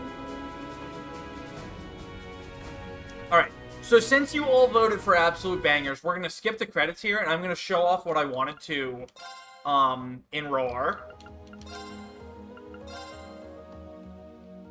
So, whoa. Okay, there we go. So this is back in the train in Roar. We're going to go out of bounds here. And we're going to see what this train looks like from the outside, because it's actually really cool. And there's actually 2 walls we have to get through here. We have to get through the seat and this outer wall.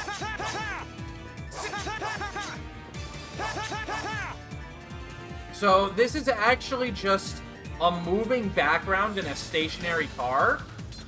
And you can see above and below us, there's the other cars of the train. And it just procedurally generates this moving background.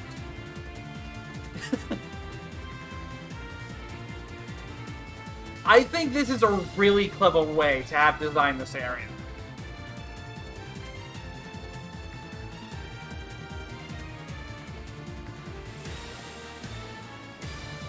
Oh, I can't actually get back in, huh? Okay, there we go.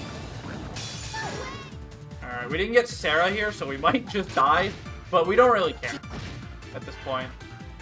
So there's one other thing in Roar I wanted to show off as well. I'll handle it. Good luck. All right, let's get this started. Okay, I've done. You think this next carriage is the one?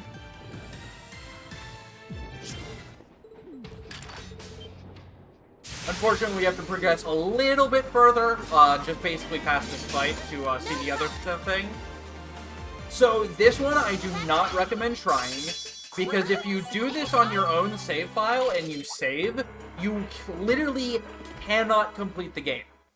You are soft locked forever if you do this on your only save file and don't have an autosave.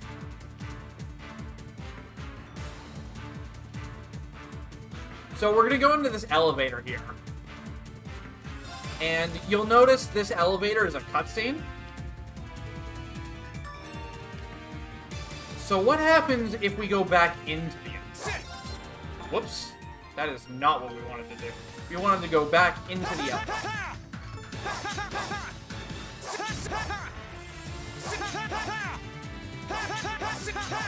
Wall's dummy thick, dude.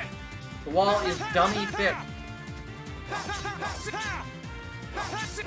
Alright, we're gonna go out the window.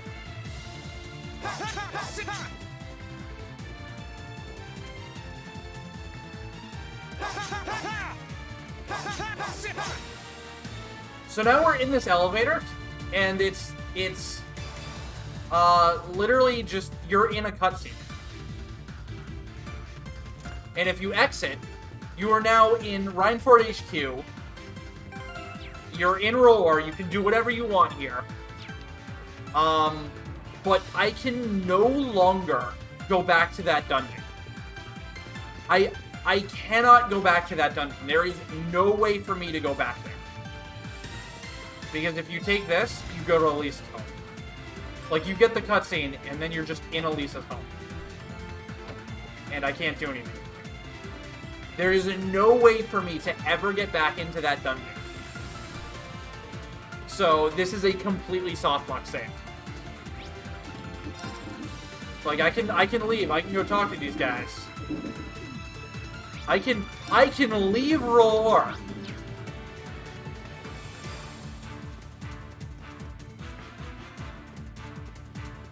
And the music just doesn't stop, by the way. Courageous isn't there. I can't board the Courageous. We're just completely soft. So yeah, that's what I wanted to show off with this. We're going to transition to the intermission screen, and I'm going to take a bit of a break because I need to get some food because I am human. And I'll leave you guys with some bangers.